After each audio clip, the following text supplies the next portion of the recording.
Hey, this is Adam. And Matt. And here's what's coming up on this week's CarCast. I did about, 4 laps. He was standing there. I was kind of taking it easy a little bit because, A, it was a, 1960s Mopar. And B, the guy who owned it was like standing there. And then I came in and he said, hey, man, get on it, man. Like, why aren't you pushing it? Why aren't you flogging it harder? And I was, all right, well, I'll do it. We only have crappy footage because it's from the show. Yeah. And so all the footage they have is like the one where they have the car in front of you. There's a car in front of you with a camera jib on it. So some guy hanging off the back with like a harness belt. You're only going 40 miles an hour, so he can't go any faster, so you can't go any faster. Just lap the guy. Forget the camera shot. Exactly. Listen for free through iTunes, the free Adam Carolla app, or visit acecarcast.com.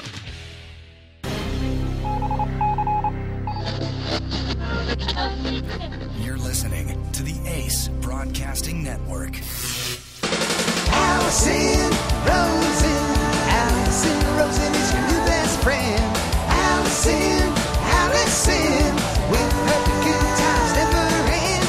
Alison Rosen, doing the wavy pencil dance again. Alison's your new best friend. Hey everyone, hi, hello, it is me, Alison Rosen, your new best friend, and welcome to Alison Rosen is your new best friend. My guest today is Kevin Pereira. Woo, thank you guys. He's the one who was air drumming along with the song. Oh my God, how did I do? Really good, really well. When is that going to be downloadable on Rock Band? Like any minute now? I'm going to go to Craigslist, buy some friends, and we are going to have a Rock Band party. Do they sell friends on Craigslist? Yeah, hourly. Sure. Okay. Yeah. Let's do it. We could rent them. Yeah. Rent to own friends. And also joining us is Gary, producer Gary, who's always joining us. What's up? However, last night when we did this show, even though it's not daily, it's weekly, but we've been on like a recording tear. Don't pull back the curtain.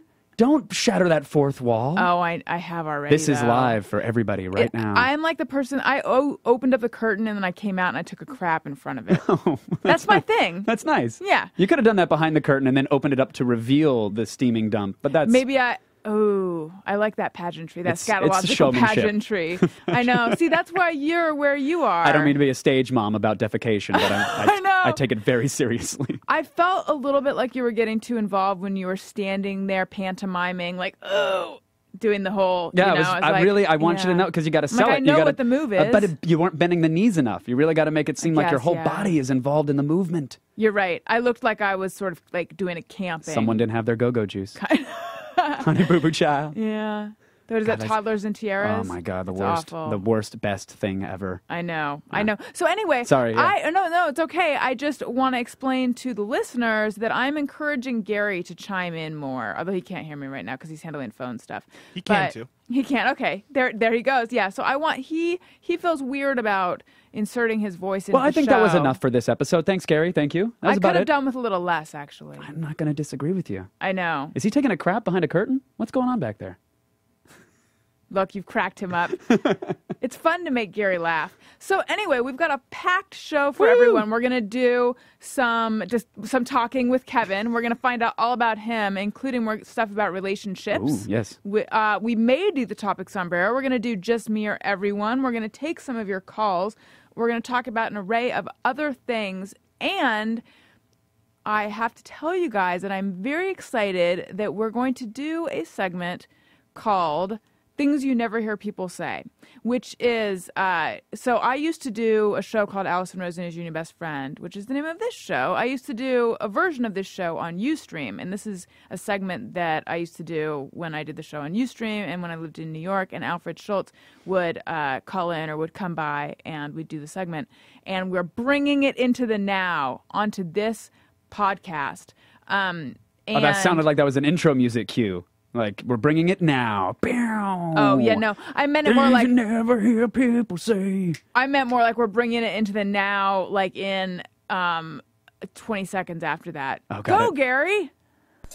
Things you never hear people say when you pass them on your way.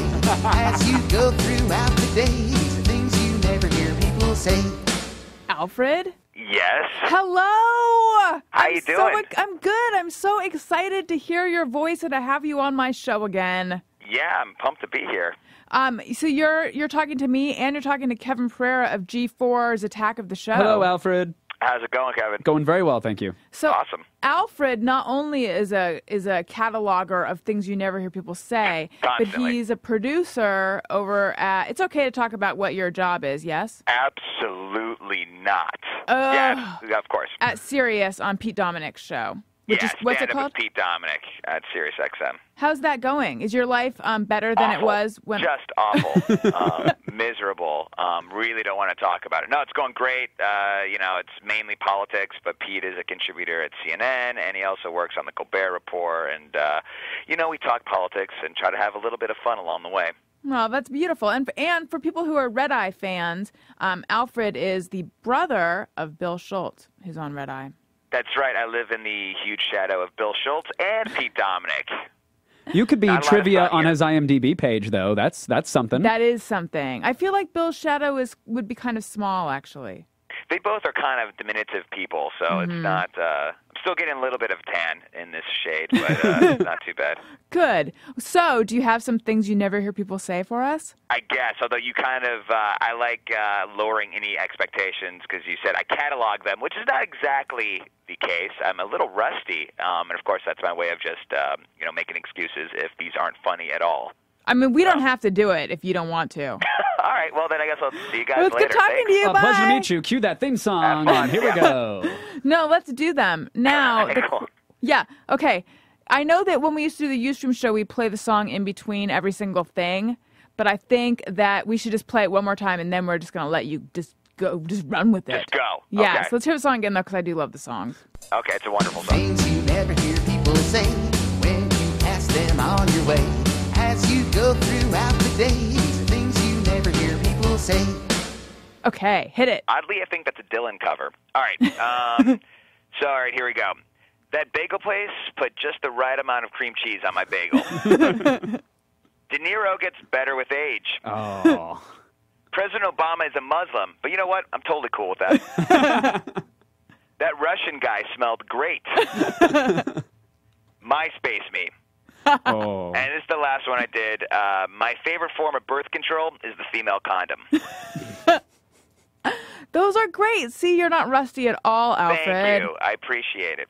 Thank you so much. So if people want to, follow you on Twitter, is that what we should throw out? Or sure, is there anything you want to plug? Absolutely. It's Alfred Schulz. There's no T in Schulz, so it's ALFRED SCHULZ. On Twitter. Excellent. On Twitter, yeah. All right. Well, or you can just follow me. I'm going to be heading on the M train soon, so feel free to follow me there. Okay. In Manhattan. Yeah. So there's many ways to follow you. Yeah, and if you could leave your blinds cracked just a little bit for the real fans out there, that'd be nice. That's right. All right, definitely. Okay. Bye, Alfred. Thank you. All right, thanks, guys. See ya. Bye. All right, see ya. Aw, it makes me nostalgic Yeah. for my old friends and old life and such, even though things are gangbusters out here. Right.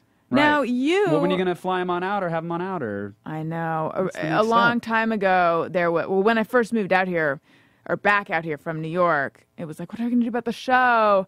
And then... I swear I'll never forget you. Bye. Yeah. As you hop a train and slowly go away and then delete Right. them from your phone in life. Yeah. Exactly. And now I don't... Well, it was nice know. to throw them that bone, though. That was nice of you. That's No, sweet. we used to joke about getting everyone out in a van, and then we'd do the show out here.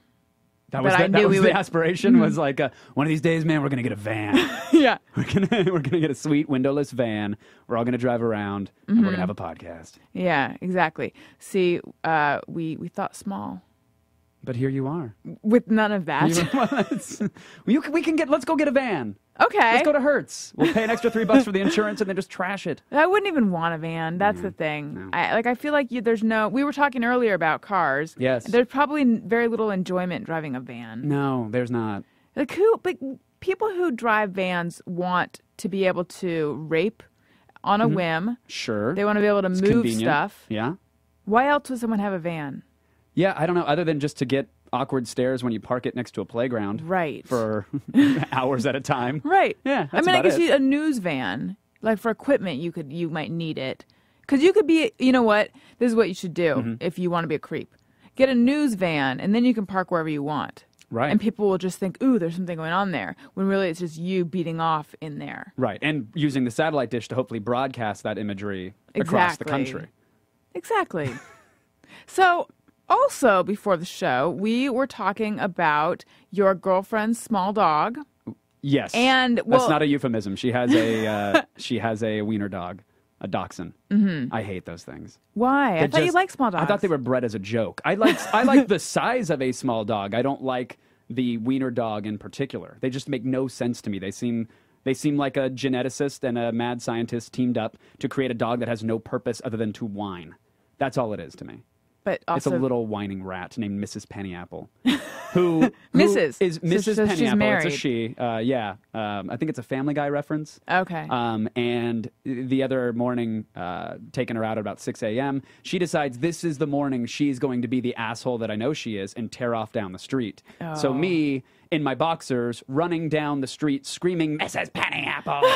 Like, chasing after small wiener dog, emasculating enough. Having to scream Mrs. Pennyapple in your boxers, also emasculating. It's true. And then be honest, there were two kids playing football in the front yard of the house 3 doors down that were like, that's the guy from G4. Yeah. And I'm like, hey, I'm the van guy. I know. Just trying to get my dog so I can go beat off again. Right.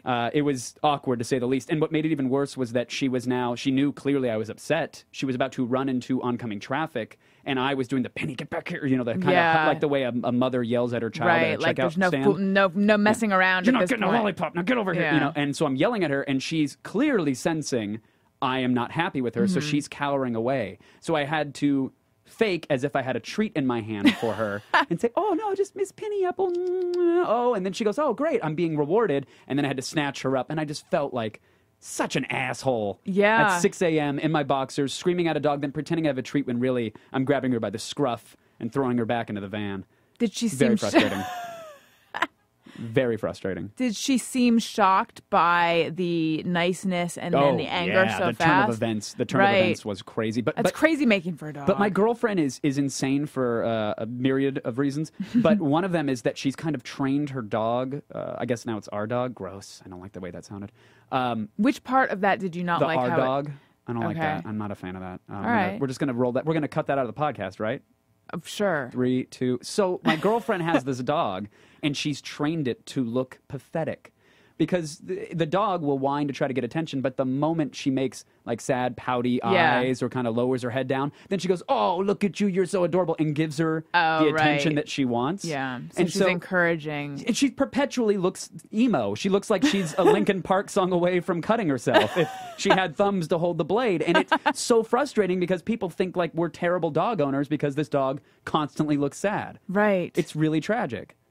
But I guess I reinforce Meg the exact same way, so that's why she looks so scared and sad all the time as well. At least that's what I'm going to do to justify that. Now, see, if I were to see your dog, would I also be like, oh? I mean, I could pull it up. It won't be fun for the kids listening, but I could show you photos that will melt your proverbial heart. Let's do that because then they'll be able to tell from the way I sound what's going on now, here. I have to be careful because my phone is loaded with visual landmines, photos of gaping, murder, all sorts of really delicious things because I have coworkers that love to snag iPhones and go through them. I just learned about, just a few months ago, Goatsy.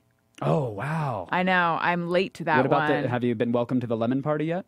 That I know about, yeah. All right. The blue waffle, special fried rice. No, and I would like there's a whole world. to preface this by saying the fact I would like to remain unaware. Oh. For the record, that was the first photo really of Mrs. Pennyapple that I had on my phone. Yeah, she is an asshole. I want to punt her. Okay. I don't want to. What's that blue thing you said? Blue waffle. Blue waffle. Yeah, I'd like to. I it. don't want to know. Oh, that's the thing with all of these. What are they? Memes? What would you call them? Yeah, shock sites / memes. Yeah, blue waffle isn't quite a meme. No one's taking the time to put text around it. Well, you could just tell me what it is. Well, it's or maybe you can't. You can't. I mean, it looks like a grenade went off in a meat market. Okay. Expired meats, but it's the lady's feminine parts. Like a really close-up photo. Real close-up of a real Oh, special God. one. Did you Gary pull it up? must have... Why did you not heed the warning, Gare? How Gare? can you not? It's like part of me. If someone says you don't want to Google this, Right, you have to. It's a challenge. Oh, really? Yeah. Oh, I'm the opposite. I'm not that way. it If seems- someone's like, don't look at this cute duckling. Siri, show me a blue waffle. Yeah, let's see what happens. Let's just see. I'm sure she knows. Now, or she... Now we're Oh, waiting. here we go. It's Yeah. It's funny when we're doing the Adam Carolla show. Oh. It found a restaurant, Blue Cherry Yogurt Bar. Oh. Which I guess it kind of looks like as well. Don't Google it. Just I save your soul. won't. Oh, yeah, Do you have a no. high tolerance for that stuff? I have a looking very... at- No. Oh, really? I have a low tolerance for disgusting See, things. I was a child of the internet in many ways. So, Mm-hmm. like, I was 9 years old and was dialing into Russian bulletin boards, and people would be saying, "Don't look at this," and I Right. would immediately download it on my slow ass modem, and I would wait to see what it was. So I was desensitized Yeah. at an incredibly young age, which for a while seemed like almost like a superpower. Right. You can show me anything. I don't know. Yeah. That's just pixels on a screen. That's not even real. Is that two dogs? I don't care. She looks like she's having fun. I want that van someday. It's aspirational. And now I realize, oh my God, I scarred myself. Mm-hmm. Like from 9 to 14 on everything from Rotten to Style Project to you name it, just Right. constantly ingesting media that has made me so desensitized to it. It's kind of sad. It's like your brain has no foreskin. Yes, You're chafed. you're right. Or calloused, really. Now, see, can you handle, like, could you watch a beheading or... Yeah. Really? That's an appetizer Gary's on this prefix menu. That's nodding a as warm well. up. Yeah. Has everyone watched this kind of stuff on the internet? One time, because I try to stay away from it, and I accidentally saw there was a video of a soldier like throwing a puppy off a cliff or something. Oh yeah, that was an American soldier. Yeah, USA! yeah, go us. I saw that, and They hate I our freedoms. Yeah, I can't. I try to stay away from all of that stuff because it's just too upsetting to me. Yeah, I don't take any joy in it, but what Kevin said resonates a lot with me. Mm-hmm. I was a child of the internet too, and anytime I saw you don't want to see this or this is only for 18 and over, I was straight for it. Right. So. Yeah, I just I love having weird imagery and videos on my phone because I love pulling them up and then throwing them at people like I just did like you for just you. did to me. Yeah, Yeah. and this is a warm up. This is a on the color-coded threat alert scale, this is blue. This is pink. You haven't hit orange, terror alert, plaid status. That's a warm-up. That's a softball. So if you want to continue... No, I'd like Okay. to stop right here. This is like a you sort win of... $500 and a trip to nowhere. A tan, attractive-ish man who looks bored, like he's checking his text messages, but right. he's not. If his text messages were... If by checking text messages you mean putting his penis inside of a smaller woman. A rotund little rotund person. is good, yeah. Who's she doesn't have much of a tan. Nope. The Nope. disparity in skin tone. It's nice. And now, is she enjoying this, or is she thinking of England? Hard to tell. I don't think she knows what England is or what it is. Right. So no, I don't think that's it. I think she Thinking hears, of being counter height. she just hears wind chimes in her head. You think? That's it. Just wind chimes, and she's seeing animated bluebirds fly around the room. That's about it. That's what I imagine's going on inside of that head. Why does he look so bored, though? Well, I mean, wouldn't you? I don't think he's I mean, excited I don't know. about I've never that day had rate. a penis, and I've never had sex with a midget. Right. I mean, at that point, Little person. I'd rather put it into a fence. Okay. You know what I mean? Like he's not having fun, but we had fun, right? That great. was fun. That's what matters. That was fun, but I think that our fun that involves disgusting images should just stop right there. All right. Well, Yeah. we found See, our tolerance level. Yeah, I'm too sensitized. I just hear about them and I'm like, ugh. I think that's normal and probably very healthy. But I take joy in being able to to know what goats eat. Like I take joy in. Here's the thing. I take joy in being a know-it-all. Sure. But I have a very low tolerance for visual Right. images. Well, and what that's the to thing. do? Like, Goatsy, you can be told what it is, but it's like the Matrix. You have to experience it. You really have to see it to get Right. what's going on. No one's really ready for the gaping orifice. Right. And see, I guess that's kind of the whole thing with movies or moving images or just imagery in general is that it really gives you an experience that words can't match. Yeah. Well, there's It's like a sensory there's sort a of photo's visceral worth thing. 1,000 words or Yes. something. So a movie is worth a whole shit ton more Right. words. That's how great my math skills are. Because you didn't go to college. No, I did not. No, I said But look, goodbye. it hasn't held you back at all. It would Sure. seem. Sure. on Would the you ever wish surface. you? Wait, but I thought that you Did you go to college for a little while in San Francisco? Well, I got a grant to the Academy of Art, which I put up with for about 3 or 4 weeks, and then couldn't stand it. How was come? Just because they were telling me at the time, you have to learn film. You have to learn how to edit film. You have to learn how to load film. And I went, in order to be what? to the host be of a film, show on G4? Well, I was going for filmmaking, Right. in production. And they said, well, you have to be well-rounded. So one of the things you have to do is learn how to cut on a Steenbeck. I'm like, what? Is that a ship? Yeah, exactly. Like, I don't know what that is. I mean, I can give a Cleveland version of that, but I have no idea what a Steenbeck is or why I need to know what it is. Right. And you have to respect the edit. Okay, I guess that's one way to do it. Or I could make 40 edits in Final Cut in the exact same time and pick the best one. I get the principles behind what you're teaching me, but I've got a limited amount of time to learn this digital thing. Mini DV Right. was just sort of taken off. And I was like, you're crazy if you think film is where it's going to be. I mean, film will become a niche. Like, it's going to go this way. Yeah. And they did not like that attitude. And Right. so Yeah. I very angrily left very quickly and came to be a PA, and now they have my name. I've asked them to remove it from their promotional literature as, Kevin Pereira attended Academy of Arts. I'm like, oh, but I hate you, so please don't use my name. Right. I think everything you did was wrong. Do you feel like academics are sort of the latest adopters of new technology? It used to be that way. Yeah, I think so. Now I believe they're embracing it because they can teach so many more things so much quicker to so Right. many more people. And Right. they can really, get involved there. I just think that for certain applications, by the time it reaches a school, it's a little too late to learn it. For some things, absolutely, you can go in and get a crash course, and that's good, and it will serve you. But I think the best education you can get is by doing. Not for things like heart surgeons. You Right. shouldn't learn on the fly. You should probably read a textbook or two and take a midterm and, go do some bong rips with the boys and have that college experience. But I think for other jobs, thankfully for mine, I think it was one where I could hit the ground running and just get my foot in the door and then claw the rest of the way. Well, that's really interesting that you were able to know to sense at a young age that, oh, this is the direction it's going versus respecting the edit on a ship. So, but how did you know, and how did you get into technology and all that stuff? What's your story? Well, yeah, I was running bulletin boards when I was 9 years old, which was... Were you really? Yeah. What was your name at a young age? It was Immortal. Ooh, Yeah. That's it came to me. dark and good. it's soulful. Very. I like very. it. Yeah. And then at some point I graduated to intercaps, so every vowel was lowercase to let you know just how fucking elite I am. Is Internet. that LEET? Yeah, or 1337. Okay. Yeah, I'm, I don't I'm even need still letters. with you. I'm using numbers. I know. I'm that fucking elite. It's crazy, right? Yeah, but I bet you were too cool to type out stuff on a calculator and turn it upside down and show your Boobless? friend. Yeah. Yeah. Boobless was where it's at.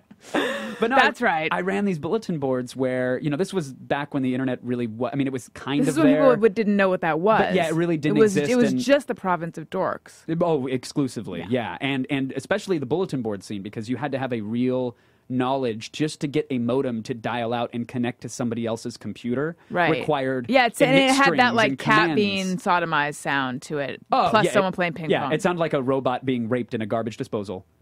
That's so much Is that better. good? Yeah. Yeah. Mhm. And then there you go. And then, but then when it connected, it was like that delicious. Yeah. sound. And then I'm in the refractory period. It's very Pavlovian to me, just because, I came of age to modems. So if I hear a handshaking signal, I will sport 4 inches. No problem. It's really a problem, actually. Yeah. But I did this bulletin board thing, and then I developed a love for communicating and reaching out to people. And that was when you really- were 9. Yeah, when I was 9. How were you introduced to it? And were you on Mac Classics at that? Oh, that was incredibly unprofessional of me. That's Batman, okay. my Batman Spider-Man ringtone. Sorry. Well, you really live it. Yeah. Yeah, it's not a joke. Were you on a Mac Classic at that point? I or was like I a was 2C on a or 486 DX266 with 4 megs of RAM. I don't even know what that is. Yeah, it was hot. It's a PC clone. Is what it Okay. was. Like a shitty scrapped together computer. Gary knows what that is. Yeah. Thanks, Gary. Absolutely. Did you push up your glasses too? And you nodded. You were like, yes. Sounds good. So okay, so at 9, how did you discover this? Was someone in your family into this? No, my family was complete Luddites. They still don't really know what I was doing or how I was doing it or how computers work to this day. And this is in Northern California? Yeah, Is Northern this where you were? California, small Okay. little town called Antioch. Okay. And it was like either, well, you could do a lot of drugs with your friends or go graffiti a wall, or you could really invest yourself into this technology thing and see what's happening. And I was very fortunate that It was one of those sort of those outlier moments where a guy at my school, his dad worked for Pacific Bell at the time, and they had one computer with a spinach green screen and this giant refrigerator-sized modem device. And they said, well, we don't know how to use this really at our school, so we're going to just put it in the computer lab, which was filled with like old apples and stuff. Right. And they said, so if anybody wants to try to figure it out, go ahead. And by the end of that week, I was showing my teachers how to email the president. You know, it was just that's like, so cool. yeah, we were It's like downloading war games. It was really amazing, like downloading smile dictionaries, like emoticons, and going, oh, that does look like Abe Lincoln blowing a kiss if you turn your head sideways. And it was like, wow, what a precursor to, you know, memes and to what's happening today. Like I was on the forefront of that, and it was fascinating to me. And to be able to have conversations with physicists and chemists and, you know, political leaders and thought provokers who were really the ones using the network at that time, it was an amazing wealth of knowledge. Like I gravitated towards it immediately. Now, did this? I was kind of joking when I said nerds and dorks earlier, but did this make you a nerd or a dork? No, it didn't. I mean, I had very nerdy, I gravitated towards the nerdier side of it, hacking and whatnot. But I mean, at the same time, I was using computers to make music and connecting with people in a very social way, like organizing gatherings in my hometown. And I also had a side business. You were like Meetup. Pretty much, yeah. Wow. And I printed out a whole lot of fake celebrity pornography and put it in binders and would sell it to guys at like the local Music and More shop to get Did drumsticks you do those and stuff Olivia like that. Munn photos? No, I think those are done by hand. I think those are photoshopped with care. Yeah. No, I wouldn't have been brilliant enough to make up that shit. Right. that was fun. Yeah. So, but going back to all the stuff that you did. So, okay, what was high school like? High school was a blur. It was awesome. I ran an internet service provider, created that because we didn't have that in our town with another friend. And so I was working like mad while also doing, you know, How does one create an internet service provider? you meet somebody that wants to do it, and hopefully they have a couple bucks to start it up. And at the time, you could compete with the AOLs of the world because in our little town of Antioch and Brentwood and Oakley, there was no AOL presence really. So we launched with a rack of modems and started selling subscriptions. Were you like a monopoly? For a minute there, yeah. We built it to almost 90,000 customers. Wow.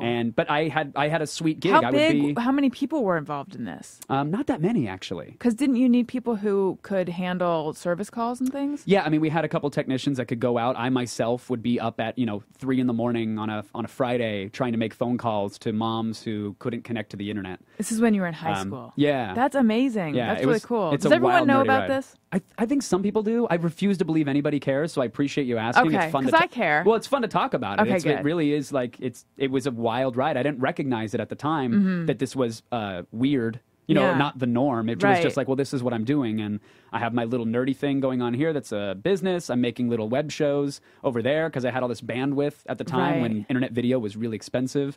And then I had my jazz/death metal band. What so I was was that band all over called? the place. There was a couple. One with the fusion sort of band was Sofa Kingdom. Yeah, we were nice. really clever and on the edge. We were on the pulse there. But it was awesome. I mean, I was just if I was interested in something, I went and did it. And you played drums in that? Yeah, drums and keys. Do you still play drums? I do, yeah. Do you have a drum set? I do. I have a nice Roland electronic kit that I it's for the sake of the neighbors. I keep it electronic. Yeah. But I just uploaded a video to YouTube the other day to say, hey, Skrillex, let's jam. And it was me rocking out to one of his tracks. And, now he connected with me on Twitter. So I think we're going to be doing that soon. That's awesome. It's insane. Yeah. It's insane. I play drums as well, although I haven't played in a while. But what was your kit?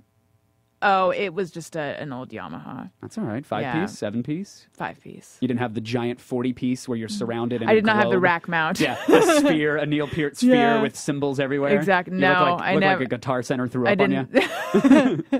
No, but so I played drums, and then for like a minute I was the drummer in our band, and then I thought I was moving, and so I told them that, and I don't even know if we had our first show scheduled yet. So then when I came back, I went up to Northern California, and then I realized, no, I'm not going to move here. Actually, this is a longer story.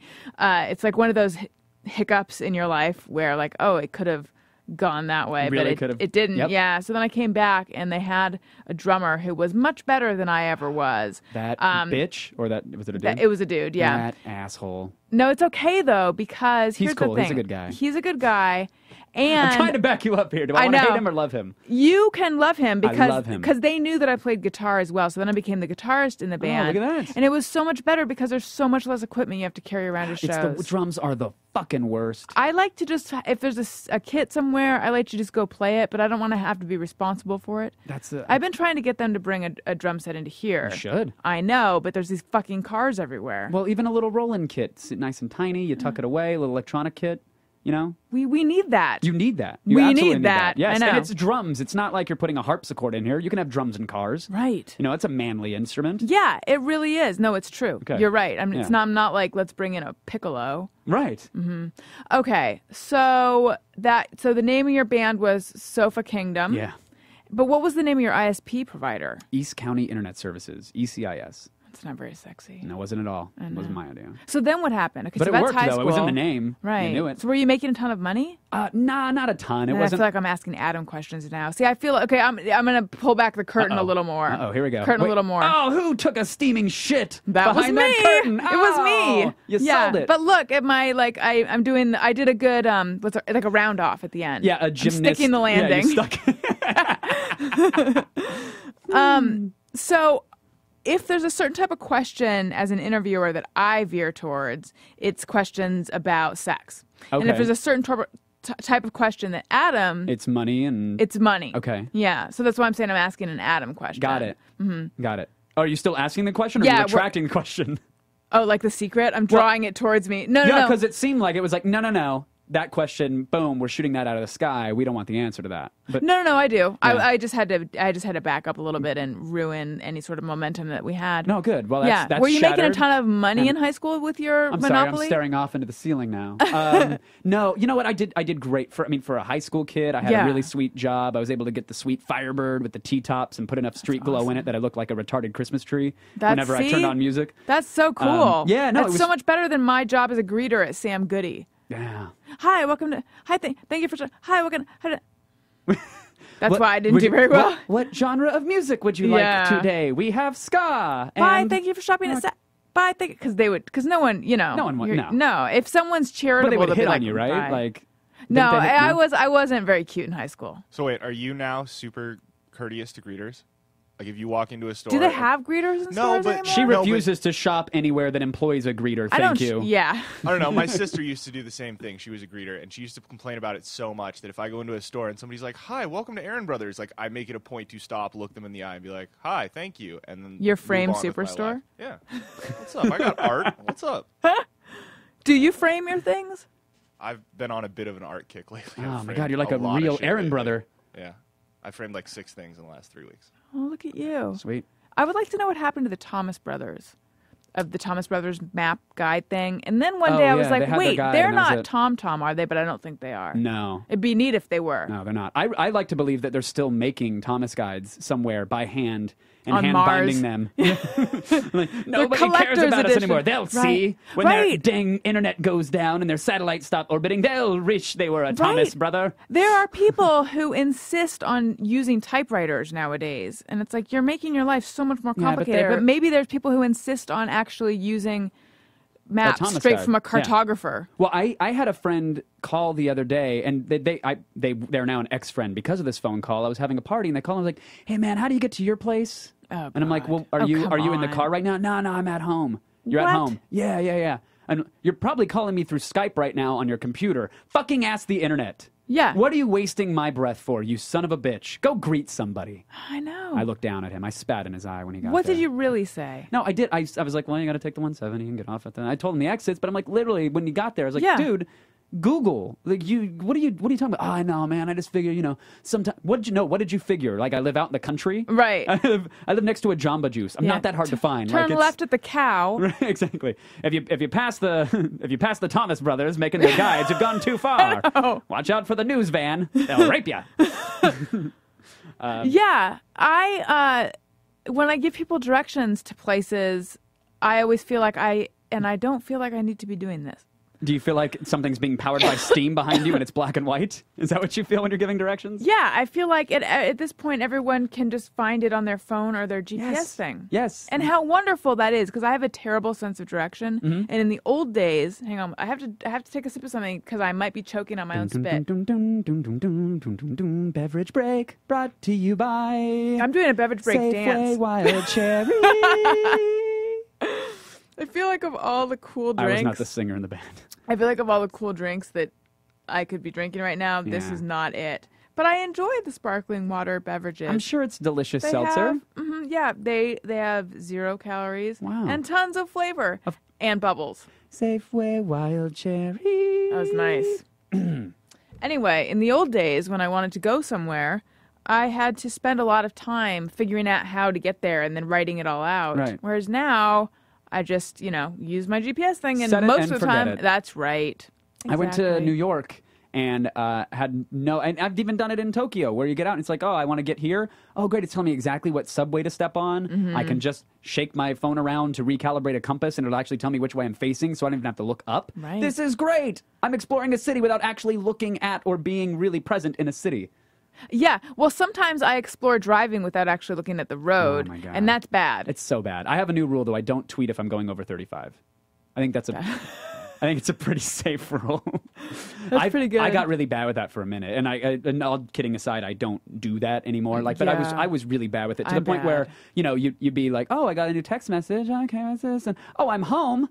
Wait, I didn't remember changing freeways or 5 lanes or getting off and stopping at those lights. Oh well, I'm gonna just check my car grill for hair. Isn't that or great? teeth. But that's It's great that we can be on autopilot to that extent now. With but technology who and needs stuff, to but experience driving? I don't want to. Get us to the point of driving cars. Like, we can make the cars drive themselves now. Yeah. Let's just fucking sign up for that and do it and relinquish But control. we never will, really, probably, because this is. Did you see Singles? People talked about this in the movie Singles. Yeah, because they were talking about the potential light rail in Seattle, and then or the one that we're supposed to have from Los Angeles to Vegas. That's never going to get made. Oh no, we have that. We have a No. light. Oh yeah, We don't. And then I think it was Kira Sedgwick's character was like, oh, but people love their cars because she's driving this old clunker thing, That's so Kira Sedgwick. It's so. She would say that. She is. I What know. a stretch for her role. You know what else? What else is so Kira Sedgwick? Kevin Bacon. Oh my God. And I've been a fan of his for a long time. Yeah. Have you seen his Google TV commercials where he's using Google TV to find Kevin Bacon stuff? That's his best role, other than Tremors. His best role. Really, I enjoyed He Said, She Said. I don't know. That wasn't the one where he was digging around in a basement, was it? No, what one was he digging around in a basement? Wasn't there? I in? distinctly have a memory of Kevin Bacon. Maybe I'm confusing with Michael Keaton, which is a really, really poor mistake because Michael Keaton is no Kevin Bacon. Oh, I think he's the rich man's Kevin Bacon. Have you seen Multiplicity? Thank you. Wow. Thank you. Just looking that one up to make So sure I had it good. right. Fucking awesome. The greatest movie ever. Make a copy of a copy of a copy, and all of a sudden, Yeah, that's good. And then there's a screwball copy. that's it. She touched my peppy, Steve. Boom. Fucking awesome movie. Boom. That's how I've tried to. I'm fisted to the glass, pounding there because that is.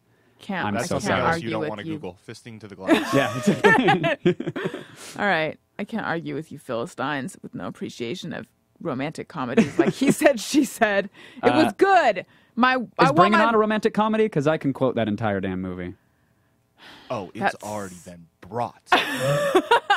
Oh my God. It's cold in here. You know what? I've never seen There must Gary be some so toros in this sassy. atmosphere. I said, burr. It's cold in here. There must be some toros in the atmosphere. I said, burr. How many times have you guys each seen that? Together, Not only enough. about 7. Yeah, not but enough. individually, I have no idea. How He's many coming times? over Saturday. Oh my God, I can't wait. Viewing party. I cannot wait. Wow, I had no idea. I dated the head cheerleader all throughout high school, so I have the therefore you excuse had of to being. watch the movie with Gary? See, I didn't. No. And I mean, that's my excuse. you wanted that to one be the works head better. cheerleader. in That your high works school. better. Well, no, I mean, it was, look, if you want to date the cheerleader, sometimes you got to go to the movies and watch the cheerleader films in high school. It came out when I was young And really wanted to get she- laid that bad. Right. She appreciated this movie because it sort of makes fun of the whole thing. I think guess she had she's a a good- cheerleader with a sense of humor. She and a heart of gold. Right. Wow. I didn't know they make them that way. Her heart really wasn't in it, so I think it was good for her. Okay. Yeah. All right, so that's high school for you. And you dated the head cheerleader? Right. So you were cool. But no, I kind of was. It was a weird thing to look back on because I was a nerd. I rollerbladed. Aggressive. Oh, wow. Excuse me, I'm sorry. I aggressive inlined. Does that make it sound hetero? Nope. Damn it. Not really. So I was dating the cheerleader, had the jazz band, poles? had a metal band. No. Okay. Well, do people rollerblade with poles? In my imagination, they do. Did you rock the rollerblades missing the 2 wheels in the middle so you could pretend to grind? I never did? I would grind. I had 50-50 grind plates, and I had blood 104 spec grind wheels in the middle. So when I was jumping on rails and Did doing you really do that? Yeah. I wasn't that great at it, but I did it. I certainly did it. Okay. That still is not that cool. No, it's not. It's not at all. I couldn't skateboard. I clearly understood that skateboarding was the cooler fucking thing to do. I have no delusions of rollerblading You know why grandeur. that is? Things that are on one plane are cool. On 2 planes, not as cool. I don't know why, but it's like skiing, snowboarding, Well, plus, cool. like, I would rollerblade to the 7-Eleven with my crew. I had a crew. You know what I mean? And we looked really intense with our chain wallets, our giant chain wallets, and our pipe Junko jeans that would, I would wear like a size 28 waist, but it would flare out to a size 60 heel. Like that. Yeah, like bell bottom shorts. Yeah, but cool, not.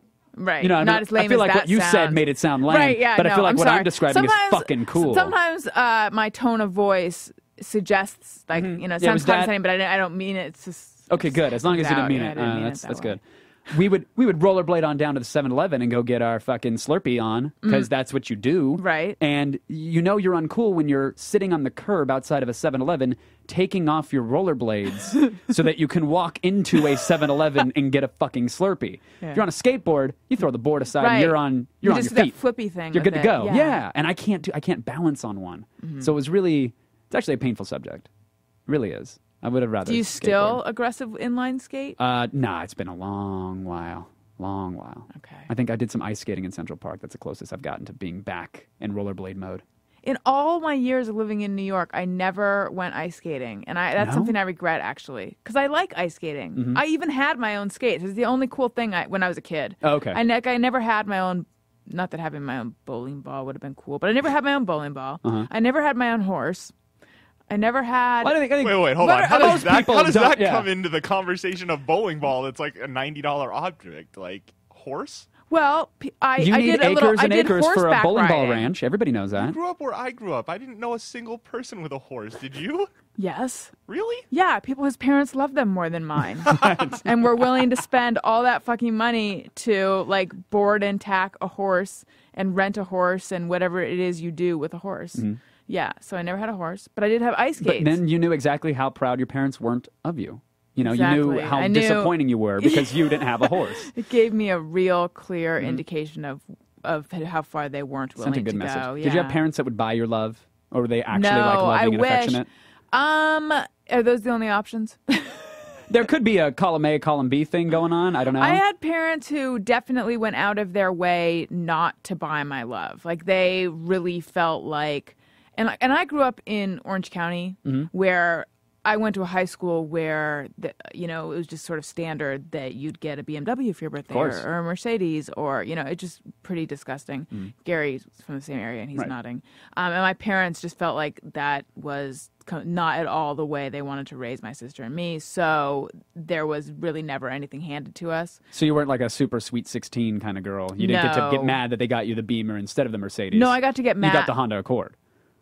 I didn't even get that when I turned 16. I was the one who got to get.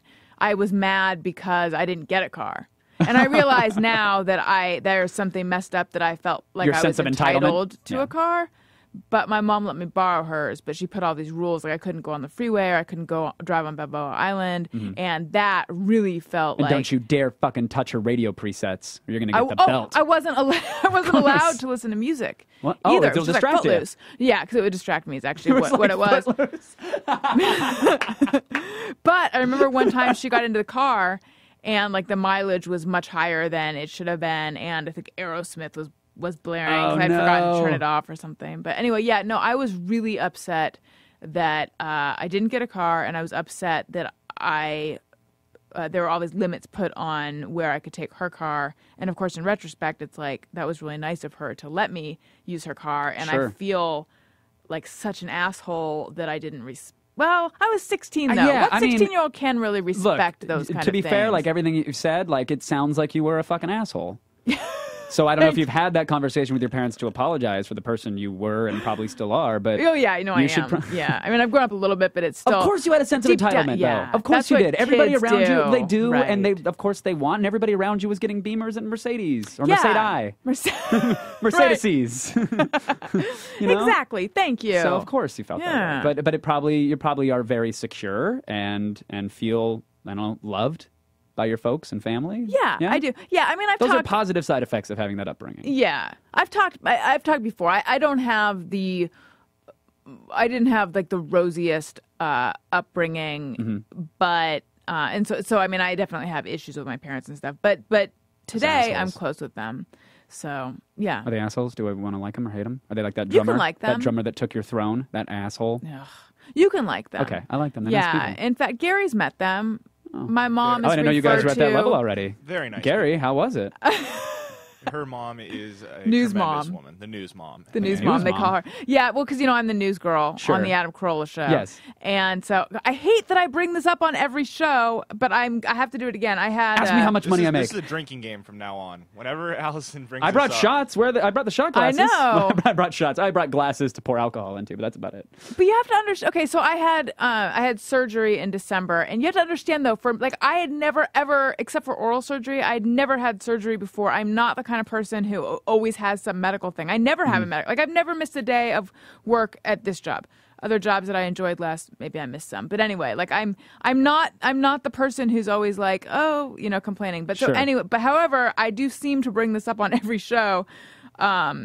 Because I've been like dealing. So anyway, I have endometriosis, which is not that uncommon, and it's not a horrible thing or anything. It's just something that has to be managed. It's where your uterine tissue starts growing. Other organs. I heard you talk to Mark Maron about this, and he got really hot and bothered over it, which was yeah.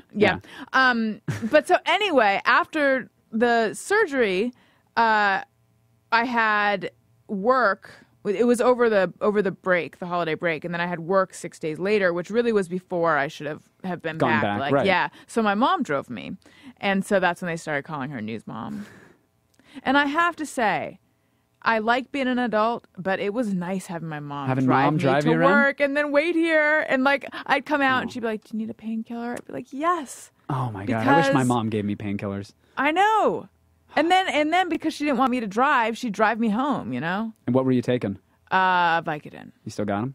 Are they like the 540s, like the bullshit, like here's a little bit of opiate and then a whole bunch of acetaminophen? I don't know. Probably. Yeah, I don't bullshit. know. I hate that. Tell them you're still in a lot of pain. Tell them to up the dosage. I mean, whatever it was not enough for me to enjoy taking. I enjoyed the way that it released me from pain. Sure, but you should feel like you're on a magic carpet ride at that point. No, I didn't even know. Yeah. You got to chase it with a couple beers. Kids, always chase your Vikes with 2 light beers. Make sure they're light beers. Don't be an asshole about it. Don't die. Yeah. Chase it with a light beer. Take a Corona or 2. I feel like maybe Percodan is what I needed to have more fun. Mm-hmm. I've never taken that. I don't know. Just ask him for pre-crushed Oxy. If he's a real physician, he'll provide it in a baggie. You'll pay fair street price for it, and then you have a party. Is this what you've done? What? No! No! Yes. You did grow up so fast. I didn't touch a cigarette or alcohol. I don't smoke tobacco, at least. And I didn't do any of that shit until I was about 21 and a half or so. Like I had a drink. So were you straight edge? Did you call yourself that? No, or... I take that back. I had maybe a Midori sour or 2. Oh with my God, a high school, manly. with like my girlfriend at a house party once, and not like a rager. I mean like 4 people in a room when someone's mom was away. Like that was our rager, was a Midori sour. But no, I wasn't straight edge. I was into too many other things. I didn't have time for it. And my bandmates that would get totally fucking loaded before every show, I'd be like, well, I can't perform if I'm that right now. Yeah. That wasn't appealing to me. It wasn't modeled like that until I got to LA and saw successful fuck ups. Then I was like, yes, I'll take your vices and feel better about myself. That's great. And how long did that go on for then? It's still a work in progress. Really? Oh, I'm struggling every day. Are you really? No. I dabbled. I did everything that I kind of wanted to try or was curious about, and I was a nerd about it. I would look up on these forums called Arrowhead or whatever. Yes, yeah, that's Arrowhead a lot of experience good vaults. drug experience on that vault. Yeah, I would go in there, and it's so funny. Like, I won't trust Amazon with a review of a vacuum cleaner, but I'll trust the internet to tell me if pills are safe. Right, you'll trust a druggie's version of something. Yeah, I'll go to the blue light forum, like when I was dabbling with MDMA, and be like, oh, these green shamrock pills that are shamrock on one side, Mitsubishi logo on the other. Well, dude, Happy Flipper 2019 XX says best trip ever, bro. All right, I trust that sold. fucker. Yeah, I'll take 5 of them. Let's go. But I would go and look up the pharmacology. I'd want to know the blood-brain barriers. How are things going to affect me? When are they going to affect me? And I was a total nerd about it. And I really enjoyed that process of kind of poking at my own brain and seeing how I could affect things. Right. Thankfully, I come out on the other side of it fairly intact. Yeah. And that's about it.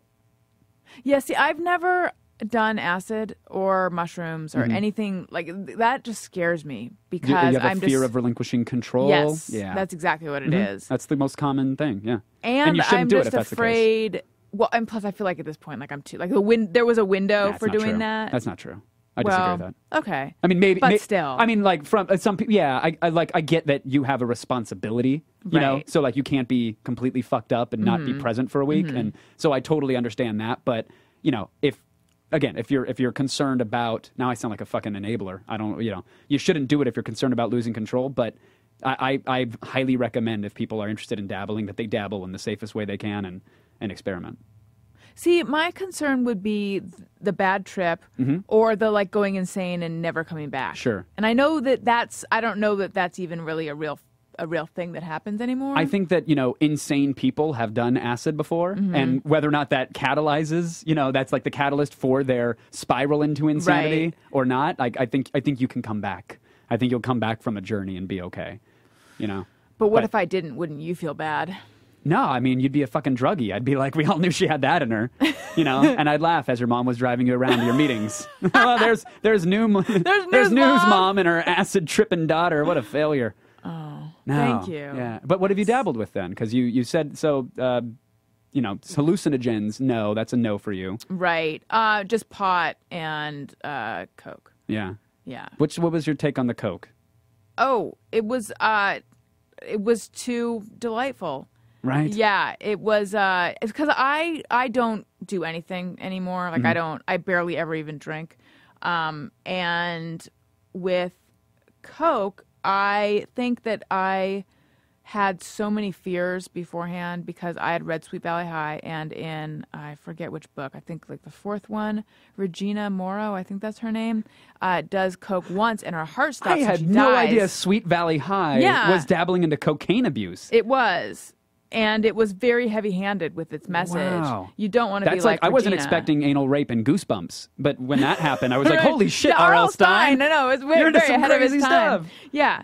So I think the way it was sort of set up in my head, anything other than sudden death was going to make me walk away with a good feeling about it. Plus, it's just a drug that engenders a good feeling. It's that addictive. Pretty much, yeah. Yeah. So, and plus, in New York, I didn't quite realize when I got there that the way everyone stays out till 4 a.m. and drinks and doesn't ever seem sloppy drunk is Coke. Like, it's very common. they're going to say stick-to-itiveness. It's like, yes, of course. Right. Or P90X. Yeah, they're physical specimens. Yeah. Yeah, it's incredible. And I've done it maybe 4 times in the past, and it was very quickly consecutive experiences. First time being like, this is the most amazing thing ever. I bet you $1,000 I could throw a dart through a single square on a screen door. Here we go. Oh my God, I did it. Let me talk about myself for 4 more hours. Yeah. And nothing good comes from it. No. And it's diminishing returns. Yeah. And then I very, very quickly found myself like within hanging out with people you wouldn't hang out with otherwise. Yes, and even the people that I was hanging out with otherwise who also were gravitating towards that, like coworkers at the time, I found myself huddled in a room with everybody who was kind of looking around, waiting for their turn to go back to the mirrored surface. That's the to thing. take another line. Yeah. And I'm like, we are not having a good time right now. Right. We might be feeling okay or feeling better about ourselves. We're masking our issues right now in a million ways. Right. But we are not having a good time. We are fiending for this little surface right now. Yeah. And it was immediately like, nope, okay, done. That's right. it. Yeah. No, it's I don't even think I would be tempted by it anymore. I find it to be so gross. Sure? And I also I mean, this is pure uncut Colombian. No, I've actually been in situations where people have tried to sort of get me to partake, and I just won't. Because it also, for me, it created such a sense of self-loathing and guilt and I don't think everyone has that, nor do I think everyone should have that. That's just how I'm built. But Sweet Valley High readers, they should feel that way. They did this to themselves. Exactly. So I just felt like, it's like that. For me, those are some of my darkest times when I think back on them, because I just feel like what was I doing and who was I trying to be? And it's just not who I am to me. Darkest / hottest times, though. Let's be honest. There were some pretty hot most nights. Fun times. There was definitely some hot nights. Exactly. Ugh. Bleh. I just started thinking. You're like, no, force bad thoughts, no, bad memories. They were all snapping the rubber band. Yeah, I'm snapping the rubber band on my wrist. I see you tweeting your sponsor. So we have some phone calls. Oh my God, which I would like to talk about, but I feel that there's still things that we haven't gotten to in terms of talking to you and about you. Okay. Just quickly take us from high school and then. I what thought I was going to happened? get to plug my projects. Whatever. I want to say that. You are an asshole. Exactly. Yeah. Good. It's out now. We'll just quickly gloss over the best stuff. No. What's there's no best stuff at all. So what happened after high school? So high school, had no direction, didn't know what I wanted to do, got a very temporary job at this government television network, and was more like the IT guy than PAing, which is kind of what I was interested in, doing media. And got a phone call from a guy who tried to buy my web show when I was like 13, 14 years old out of New York. He ran, or was a member of like a big, sort of what's happening now with Google, YouTube, and like SourceFed, Maker, everybody kind of launching their own video networks. This was back then when it was clearly way ahead of its time. You predated iCarly. Yeah, I did. I moved at one frame every 12 seconds when predating iCarly. But this guy tried to buy my show. He didn't know I was 13 or 14 years old. And it was like, clearly this isn't going to happen. And so years later, he was one of the founders of G4. Oh, okay. So he called me up. He said, what are you doing? And I was like, my mom is telling me I have to go to college. I can't fucking stand this shit. You know, he said, do you want to come to LA? And in the span of 3 days, I quit everything, packed up, moved to LA, and became a PA. And this is just some guy who had sort of followed your career since you were 13? Yeah, well, oddly, I'm where I'm at today because of gay pornography. I will now try to explain that as best as I can. That's the first time I've ever summed it up like that. But a fan of my web series at the time, we had sort of competing web shows about gaming and technology. It was called Pointless Audio. Okay. And then it evolved into lickmysweaty.com. That was the domain. and their show out of New York was this all games show. And a gentleman who really gave me a break, Scott Rubin, he had the competing show, and I was an asshole of a prank-calling, vicious, acidic 13, 14-year-old kid. And so I would just berate them constantly because they were my competition. And the entire network, I would just attack them daily live with thousands and thousands of followers online at the time, which was a hard following to build. And somebody hacked their website and put gay porn all over it and linked to my website. So then I get a phone call being like, hey, did you happen to notice all this gay pornography on our website? I'm like, oh yeah, one of my fans did that. Isn't that awesome? Just completely oblivious to the fact that it was highly illegal and I could be locked up, even though I didn't do it. Yeah. So yeah, long story short, gay porn connected us, and years later, he called me up and offered me a job, and I didn't have to blow him. Didn't have to. I mean, I did out of the kindness of my heart. Yeah, you do but you somebody didn't a solid, to. but I didn't. The job was already mine. Right. Yeah. So you moved down here in 3 days, you said? Literally, it was like the span of a couple days. I had to find a place while I came out here for my interview. But I showed up to a PA interview with 2 resumes, one a traditional like business resume, another a gaming resume, to prove that I knew my shit. Like I listed my consoles, I listed cheat codes and shit that I knew about that weren't published on the internet. Like I was such a nerd about it, and I had a reel together of all the video projects that I had done. It was like, I want to be a PA here, and I will be the best PA ever, and I'll show you. Right. And they were like, okay, fine, you can be a PA. Do you live in the area? Internship. Yeah, exactly what it was. And they were like, we're just going to do you a solid and hope you don't suck. And I'm okay. But it was boot camp because the PA for the show at this time meant meant writing copy, meant getting phone calls together, meant capturing video footage, meant lining a show, putting together segments. And what show was that? It was called G4TV.com. Okay. Back in the day of like young G4, which we were in like 15 million homes, I think at the time, or 10 million, and 2 of them were watching. And this was it was a discussion show about video games, but it allowed me to learn the entire process, be producer, be PA, be everything. And then there was one moment in a studio where I have a 3DO in my hands, like controllers dipping out everywhere. I'm trying to get callers on the line. I have the comp reel, which has all the footage that we need. Like, I'm clearly the linchpin of that show. I'm walking through the studio, and Scott says to the producer at the time, who I will not name, says, hey, I need Kevin to be on air for this segment. Like, he knows more about the 3DO than anybody in this building, including my 2 co-hosts. Let me just have him on for a second to talk about it. And I had that Hollywood sort of moment where the guy looks at me and points and goes, him? Are you fucking kidding me? Him? In front of the entire crew. He goes, you can't put that on television. He referred to me as a that. Like the guy that was like the linchpin of his show in many ways. He goes like, you can't put that on television. That'll never be on television. Look at him. He sounds delightful. Right. It was one of those moments, and I went, okay. And I went back and continued along my day, and I never, I never looked back from that moment. And I didn't really have a desire to be on air. Yeah. It was just sort of like, okay, cool. If that's what they want to do with me, I'll do that. But I just remember the whole crew sort of averting their eyes, like, oh man, I can't believe you said that. And what a loving environment, because they all came up to me afterwards and they're like, you hang in there, kid, because in 5 years we're going to be working for you. Aww. So it was very, very sweet, touching story. I get that tale of someone told me I'd never make it. Yeah. You know. So what's that guy doing now? He hit me up on Facebook for a job not too long ago.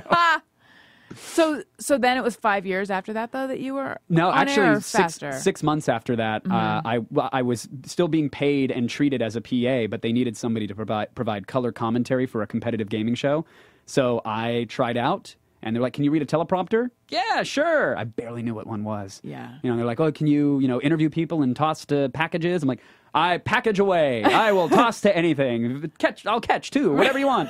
And so I found myself very quickly at 6 months into the network hosting a show, scared shitless, being told by a lighting guy I'm too pale and I'm making his life a living hell, next to an ex-American gladiator named Hawk, talking about video games, shooting 3 episodes, then racing across town to get balance bars and coffee and put together another show. Wow. And I did that for another 6 months. It and was what insane. show was that? That was a show called Arena. Okay. Which was, at one point filmed in a lunchroom and then filmed in like a competitive sports arena and then got a real set, and I started getting paid as a real host. That's awesome. Yeah, it was really quite a rise. But I'm once a PA, always a PA. Like, I'll move a C-stand and a sandbag if it needs to be moved. And that's something that's like in my DNA now because of that. Like I worked from PA to AP to supervising producer to editor to writing my own copy to producing to everything. And now I executive produce Attack of the Show and have my production company. So it's been a wild ride. I've loved it. Do you feel like being able to do all that helps you when you're at a point, I'm trying to phrase this sentence correctly, like you're big enough now that you could be a diva if you wanted to, and you could be like, I'm not going to, That's debatable, but... Well, you know what I'm saying. Sure, yes, yeah, But absolutely. do you feel like the fact that it sounds like you're easy to work with and you're, willing to do little things and you know how to do all that stuff? Sure. Do you feel like that accounts for some of your success now? Absolutely, unequivocally. I feel like, I'm certain now that I have my days, and I'm certain some crew would let you know as well, and that's totally valid, entirely valid. But I respect each and every position that's required to make the show a reality, like on Attack of the Show every day. Right. Or if it's my own production, like, an intern, yes, we might need you to get food, but I respect the shit out of the fact that is your responsibility right now, and it's an integral one. Without you, this production's going to fall apart because a sound guy is going to be hungry and be cranky, and he's not going to hold the boom the right way. Like, I fully respect what everybody does, and I don't have delusions of grandeur. I think I only became an okay host in the last year or two, like good enough to where I can call myself one without feeling really shitty about it. And I think that what carried me through a lot of that was the fact that I knew how to edit and write and produce. So while I might kind of fumble a little bit on the hosting front, I knew what the editor needed to get the package right. I knew what the producer needed out of me to make sure that the package would sing or that a segment would be funny on air. Like, I got what they needed, so I was able to kind of fumble through that. You're smart. Yeah, a little bit. Because there are so many people in our industry, and I'm sure you could back me up, that are just, colossal dicks. Sure. Or I've worked with divas, them. or, yeah. Many and times. they, like, I remember sitting there with a friend of mine, And I was watching her send emails to a producer about a package. It was actually, I'm sure I'm sure know who this person is. So come on, who? Off air, I'll tell you. I feel like I shouldn't. Can you drop me a hint so I can figure it out, and then I can relish in it a little bit more? Oh goodness. If not, that's okay. Some on the street stuff, maybe. Okay. I'll tell you after. Okay. But anyway, like watching this person send an email to the producer she was working with, and it was so bitchy. And I was just like, just so like an order and bitchy, and you were already on her last nerve, and it was just a completely different tone and font probably than I ever would have used. Did she go serifed? That bitch. That bitch, I know. Just because you use Comic Sans doesn't mean it's delightful. Yeah. You C-bomb. No, like if it were me, I know what you're because saying. my emails are always like, hey, if you get a chance, I was Sure. just like, mine are so gentle because I just don't want to be a jerk. But then the more I'm, in the industry and stuff, the more I started to think like, I could maybe throw my weight around a little more, but I don't. But it's you probably should, and that's and it's okay that you don't. Well, see, I have an agent now who wants to do that for me. You can play that. First of all, never be let somebody else play bad cop for you. Obviously, right? That's a lesson that I learned the hard way over years at G4, where I'd be like, oh, I think I deserve to maybe, I don't know, be paid to host. Is that cool? No? All right, yeah, sorry. I'll go back to PAing. Right. Like you never... Oh, yeah, God, I've sent those emails right? where, like, you don't know if you're going to be paid for something on TV. Like, just wondering if there was any money in the budget for the commentators on this. But, I mean, if there's not, like, because along with sending the email is the idea that, like, but I don't want them to not use me. Right. Because the truth is I'll do this regardless. Exactly. But I know that but my you show self-worth... your hand the moment you ask. That you show the hand the moment you ask. Well, those are like those you know. sort of initial, like, you're doing Right. me a favor by putting me on TV gigs. Right. But sometimes, I learned,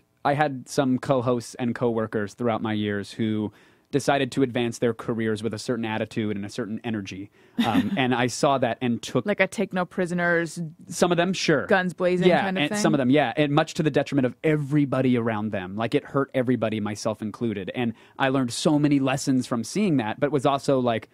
I was in the most abusive relationship you could possibly have, because it's like, mommy and daddy can't fight in front of the kids. Right. Daddy can't hit mommy, guys don't hit girls, so what are you going to do? And so I had to internalize a lot of that shit. But what I did learn was that there are times where you do have to say, listen, producer or whoever, this isn't working and here's why. And the moment you try to kid glove it, they sort of don't respect the notes as much. I know. And so it's such a hard industry and profession to navigate, because you're constantly playing politics. Whether you want to or not, you're constantly... you don't want to offend people because who wants to be offended, right? But you also have to assert yourself and your desires and your creative wants and needs. So it's such a fascinating, odd, weird industry. It's tough because, I mean, there are certain people in positions of power above you where they don't necessarily have your best interest at heart, or they will push you around if you don't assert yourself. So you have to there. But then the people who are maybe below you, and I hate that I'm even using those terms, but there is a pecking order. Sure. Like those You're people... not saying that them as a human being are below no, I you. am. It's like, oh, yeah, good. And they are. Fuck them. Right. People whose lives matter less is what I'm saying. Right. You're they right. wouldn't I'm be not missed putting... if they were gone. You would put out a Exactly. Craigslist ad and you'd have somebody doing You your could exact rent... same job Yeah, exactly. in a minute. Yeah, by the hour. No, you're right. I'm talking about strictly sort of on the hierarchy of exactly. The org chart. Right. So but there's no reason to really push around or be an asshole to someone below you, because they're just trying to help and get ahead in their own way too. Yeah. Yeah, So... they're doing the exact same thing you're trying to do. They're just at a Right. different part on their timeline. They're just at a different path. And unlike other industries, and that's a bit of a blanket statement, but I think that this is the one people always say, the folks that you work with on the way up are the ones you're working with on the way out. And I used to love that saying. I mean, like, oh, okay, haha, that's silly. Holy shit, is it true? Yeah. And I'm still humbled and amazed to this day when I go out on shoots for other companies, or if I'm doing another production, it's like, oh my God, that's insert so-and-so here who was a completely different job at a completely different point from 10 years ago. Yeah. What a treat. Like, holy hell, what's going on? Let's catch up. But you won't have those experiences if you're a raging C-bomb on the way up and on the way out. Right. You know, you have a very different experience and people won't work with you. Yeah. Well, so you have your own production company now. Yeah. What else are you doing besides Attack of the Show? Well, I'm doing other shows for other networks. I have a competition show coming out on Sci-Fi very soon that I'm very, very excited for. What is but it? I don't think I can say the name of it yet. Okay. But it's like Project Greenlight for YouTubers, okay. if you will. Like, that's a bad shotgun pitch, but I have another one also in negotiations right now at Sci-Fi that is The Gong Show meets YouTube. Oh, neat. Everything has YouTube in it because that's what I'm seen as. I'm pigeonholed as that guy. The YouTube guy. The YouTube guy. I have now I'm getting into the plugging, and I really don't want to, but I'm super passionate about it. Entertheplaylist.com. I have a show that is a music battle show. I'm such a music nerd, and I don't think DJs and VJs and controllerists get the respect that they deserve. I think people think that I don't give them the respect that you think they deserve. And you shouldn't. You shouldn't, because they're terrible people. But it's my job to make them look remotely interesting and talented. And I think I've done that in this show that we've done. It's like an Iron Chef DJ throwdown where... Well, that's really neat. Yeah, you learn what they do, how they do it, and then you watch them battle. I mean, in if you 3 want to rounds. shine a light on repugnant people. I do. Okay. That's like, I love hoarders. This is my auditory hoarders. That makes sense. And then I'm doing a live event called Lead Up, which we threw at Club Nokia for a couple thousand folks. And it's part party, part concert, part podcast. And we're going to be touring it later this year. That's, wow. Yeah. Look at you. It's so fun. And you're in a relationship, because I do talk Don't about remind relationship me. stuffs. I talk about relationship stuff. Stuffs and whatnot. On this show. So let's talk about that after we take some phone calls. Okay. And before we go to the phones, I have to grab this piece of paper here. Hang on. Make some noise. Paper grabbing. Well, you know what? While Allison's doing that, let me ask your opinion on something. 'Cause Sure. You called yourself a music nerd. Sure. And you're a tech guy. What do you think of turntable.fm? Oh, I think it's okay. It's cool. I kind of think the same thing. Yeah. When it was coming out, I was like, wow, this could be big. And it's not. I think for me, it's like, it was, it's exciting that other people would want to hang out in a room and listen to what I'm listening to at that moment. But I could never be that person in that room. Like, I could say, recommend a track to me or tell me what artist I should listen to, and I will absolutely invest the time into caring about them and listening to them. But when I'm listening to music, it's always for a purpose. It's not just background noise for the most part. I feel the same way. Yeah. And for the people who aren't nerdy like us, turntable.fm is a website where it's basically a social place where you can go and listen to other users DJ. So you go into a room that is, whatever category you choose, and they have ones for specific professions and for specific kinds of music, and then there are people in the room who control what you listen to, and you can rate them whether you like that DJ or dislike that DJ. It was an interesting idea. It hasn't taken off. Sounds deadly. But, I think it's a cool concept, but I also I don't trust other people. Like, if I'm writing, I have a certain kind of music that I want to listen to. If I'm driving aggressively, there's another music I want to listen to. If I want to relax, I have different styles. And so I'd go into a room like an ambient chill room and be like, all right, here we go. And then fucking Shakira. I'm like, what? Did you drop Hips Don't Lie in an ambient chill room? Fuck you. And you ruined my experience now, and I'm not a real multitasker, so now I got to take time to close that out and go play the music I want to hear. It's like, right. So cool concept. I get it. I like it, but it's just not for me. It Totally didn't bring agree. me back. Totally. My friend's friend tweeted something which always cracks me up. It was, my coworkers always listen to the best music, whether they want to or not. That's nice. Okay. Anyway, I wanted to tell you guys about GameFly. You probably know about GameFly. I love GameFly. GameFly is a video game rental system that delivers to your door and now directly to your PC. It's like Netflix for video games. They have over 8,000 games, including new titles like Call of Duty, Modern Warfare 3, Batman Arkham City, and The Elder Scrolls. No late or shipping fees, delivery right to your home. So my listeners, that's you guys right now listening. Well, I guess some of these people could be Kevin viewers, but they're still, I'm you're turning still your them into listeners, my though. listeners. Yeah. That's right. You're absorbing them. I am. You're Akira style. Yeah, like water. Like I'm like their water. I'm retaining. That's a far less sexy description, but that's cool. Yes, that's what I do. Like, yeah. Okay. So you guys will get a free 15-day trial if you sign up.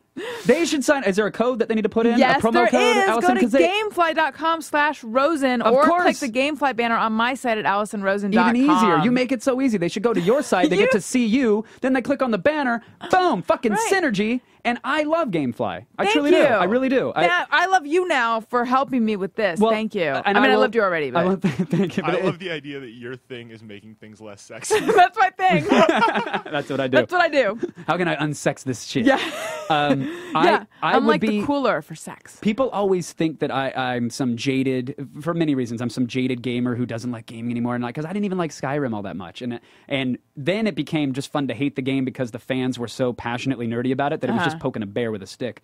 But GameFly to me makes so much sense because people don't have a lot of disposable income these days. They might have to save for weeks or months to play a specific game, and if it's not a AAA experience for them, that's $60. That's quite an investment. And so here, well, try it out. If you like it, then keep it. If you don't, go to gamefly.com, enter the promo code Rosen, /Rosen, and fucking sign up. Yeah. Just fucking do it, you asshole.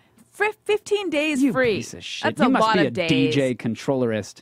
You're a terrible human being. Go use GameFly. Redeem yourself by using gamefly.com/Rosen. Okay, let's talk to James on line 2.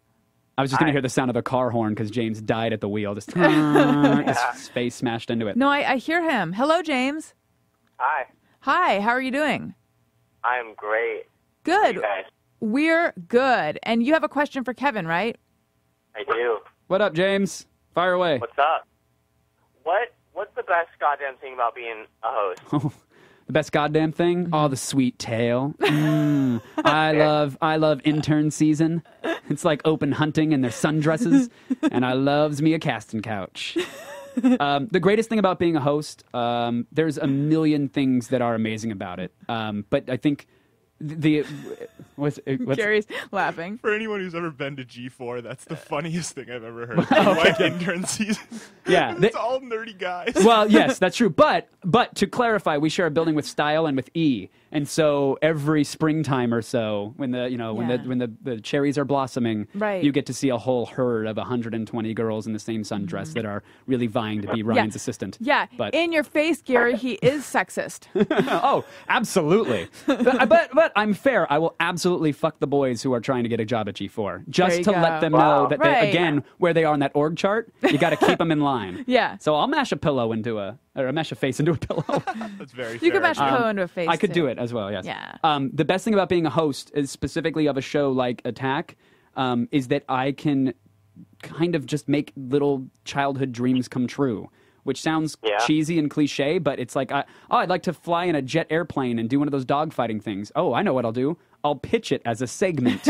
Suddenly, someone else is paying for me to go have that experience, whether it's traveling to Japan or China or Amsterdam for a 420 episode. Like, I have been afforded privileges and been paid to experience those things because I'm a host, and that is insane to me. Do you ever have trouble selling them on a certain idea? Or since you're the EP, can you pretty much do what you want? I would never do anything that I thought was that the viewers wouldn't be interested in some way, shape, or form. I'd rather go do it on the side if that was the case. So I only tend to pitch things that I want to see or hear or experience, which I hope the audience does as well. But there's definitely, I love interviews. I love having guests on. And there's been a handful of guests in the past that I've had to fight extra hard for. Because I think they're fascinating, but maybe the viewing audience doesn't based off their Twitter feedback or their forum posts. Well, thank you for calling, James. Thank you for taking my question. And also, real quick, if I may, the fans from Modesto are the whole reason I love to host, James. What up, Modesto? Seriously, if you internet G4, I will put my penis inside you. He's serious. Is he serious? I think so. Is that appealing to you? Because it's Kevin, it is. Yeah. Amazing. That wow. is devotion. James, I appreciate it, good sir. And can we get his info off air, please? Can you give me an email address? And if you're on OkCupid, let's take a quiz. All right, let's talk to Steven on line 1. Steven? Yes, hello. Hello. How are you doing? Hey, what's up, Kevin? What's up, Alison? What's going on, Steven? You have a question for Kevin? I just want to say I'm a huge fan, Kevin. I've been watching you when you had that white girl sit on the couch on a laptop.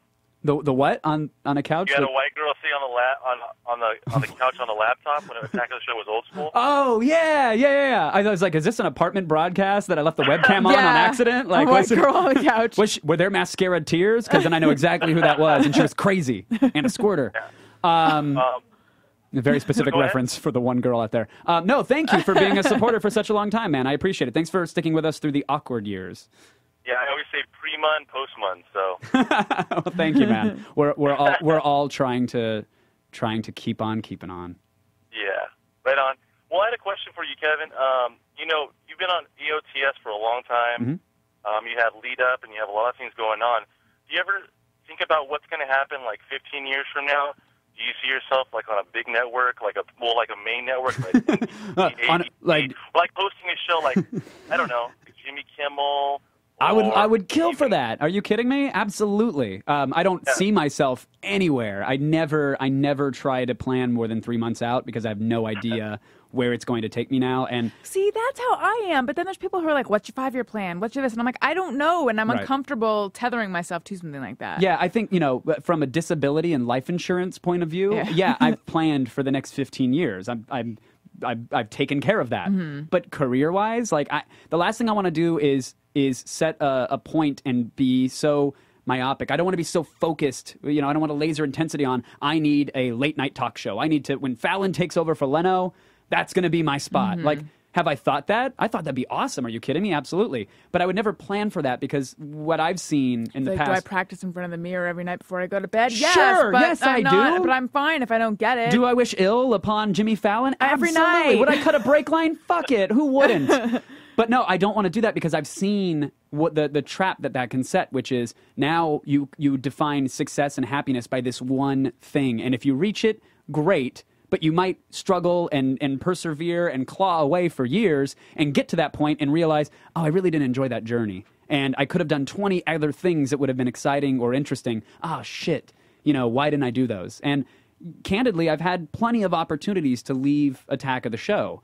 I just don't get where else I could right now talk about skateboarders shattering their genitals 1 minute and then go to Louisiana to cover the Gulf oil spill the next. I just don't know That's range. Well, it really is, and I don't take that for granted. So while internet video seems really interesting right now with the Google YouTube channels, I'd love to do something in that arena.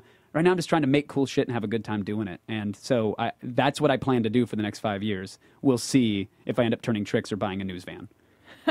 Thank you, Jane. You sound like an old, like your mom and dad, but don't leave Attack of the Show. It's not Attack of the Show without you. Well, thank you. I really appreciate that. And if you could email everybody at Comcast and let them know you feel that way, that'd be awesome. One more question: Indica or sativa? Sativa, all the way. I need an espresso to wake me up. Indicas give me couch lock, and it just give me the munchies. And all of my fridge is just various brands and breeds of kale. So it's not exciting to be like a stoner in my house. You just you look like a dinosaur chewing on kale. Yeah. Have you ever had that chocolate flavored kale? Yeah, I've had like Whole a chocolate flavored Foods kale tries. chip. Yeah. I don't think Don't try to sex up kale. Yeah. Don't do it. I know what it Right, is. It's a right. fucking plant for dinosaurs, and I'll eat it because that's what books tell me to do right now. But stop My it. thing with that is I expected that it would taste like chocolate. It tastes like kale with chocolate on it. Right. Like there's nothing. You can't. There's no alchemy there. You're not going to hide magic. it. Yeah. No. Yeah. Let's talk to Matt for just a minute. Because he wants to tell me how much he loves the show. Oh, Which I hey. like, but then I feel self-indulgent, luxuriating in all that is Matt. Matt? Yeah. Hello. How are you? I'm good. How are you? I'm wonderful. Oh, good. Well, thanks for calling. The funny thing about it was I checked my Twitter feed and I thought it was the Adam Carolla show taking calls. Oh. And I told Gary, I said, but I'd love to go on and tell Alison how well I love her podcast and how much I Boom. enjoy it. Thank you, Matt. And thank you to the little person in the back. Oh, that's my daughter. I thought that was a kitten that you were Daddy's holding on duty. underwater. I thought you were drowning a kitten in a bucket. I'm sorry. You've seen No, I'm too trying much to of it. run away from her. She keeps running away. She's saying It's kinda hard daddy? to talk on the phone when That's she's so 2 years cute. old. Oh. Are you going to keep her? Because 2 is like you got to hang on to her at that point, right? Yeah. Oh, absolutely. Yeah. She's a doll. It's a real late term kind of situation. Yeah, you can't really give them up after they've been born. Oh, you can. They've got churches and firehouses for that stuff, and AMPM has I am great in Salt Lake. dumpsters. I guess I could drop her off at the local There's Mormon nice church. white couples who Yeah. will. Oh, absolutely. Okay. No, they Wait, would- it is a white baby? Let's be clear here. No, it's Oh definitely my white. God. Okay, good. A clean white baby, you're fine. You're totally fine. Congratulations on that clean white baby. Well, thank you for calling, Matt, and thank you for staying on the line for so long when you found out that you called a different show. Oh, no worries. I enjoy your podcast. It's great. I'm Matt, what's actually your coming to favorite? California What's in your a favorite month, part about so Alison? What's your favorite we're part about trying to her look or to see her if you guys podcast? are doing any live podcasts, but it doesn't look like you are. In so. Salt Lake City? No, I'm coming to California on the 15th of April for a week, and Oh, That works for me. unfortunately, you guys are. Well, stay tuned. There may be some upcoming announcements Oh, about live podcasts in LA. really? Oh, sweet. Apparently, I'm the last to know. But yeah, we have been doing some live stuff. So Well, right back at you, because you surprised me on the Alison Rosen live stuff. I last know, time but we I did get this. to do that. That's true. And I just got to do that with ACS. So what? Oh, wow. wow. It's getting Can very I can serious. leave the room if you want. I'm going to start crying like a 2-year-old. No, you need to surprise us with stuff. Don't take your pants off. No, I was going to Okay. go back to my phone. I've got No, I've got a thing. don't do I've got it. a photo of docking, which is Ugh, no. No. Okay. Okay. Matt, thank you for calling. And yeah, I guess according to Gary, who's in the know, stay tuned because there might be some live podcasts. Will do. Thank you so much. Bye. See you, Matt. Right, bye-bye. All right. Let's talk about your relationship. Oh yeah, let's do that. How long have you been in it? If you ask her 2.5 years, if you ask me, like a solid 8 months.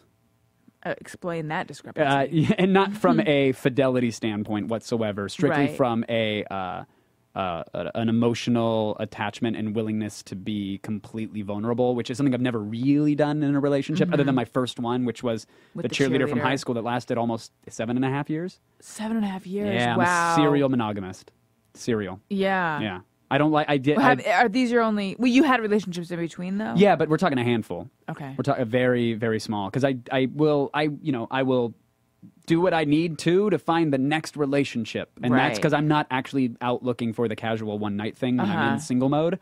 I'll take it if it comes my way, but I'm actually looking for the next relationship. Why which did is, you and the cheerleader break up? I'm always fascinated by things that last 7.5 years. Or Sure. something like Well, that, I mean, look, especially with we young people. Yeah, we met. It was like junior year of high school or whatever, and so we sort of just grew up together and we understood each other. So it was easy to stay together when you're in a high school relationship. And then she went away to college, which wasn't too far away, but that gave me a chance to focus on my business and what I wanted to do and hang out with my friends. So it wasn't like it was like a really trying relationship. And then once I went to LA, we would see each other when we could, and that put a real strain on it, but we lasted about 2.5 years through that. And then she said, well, I'm going to move on out there. Well, why? For you. Yeah, but what do you want to do? Oh, I don't know. I'm like, I really need you to figure out who you are and what you want to do before I feel responsible for you uprooting and moving away from your family and your sister who's going to have a kid, and I know you're going to want to be around. I bet she didn't like hearing that. You know what? Oddly enough, she did. Oh, good. I don't think she did right away. We had we're still friends to this day. Like, still absolutely very close friends, and we talk all the time. Like, I respect the hell out of her. She respects me, and I think she appreciates the fact that I said, no, you gotta look out for you.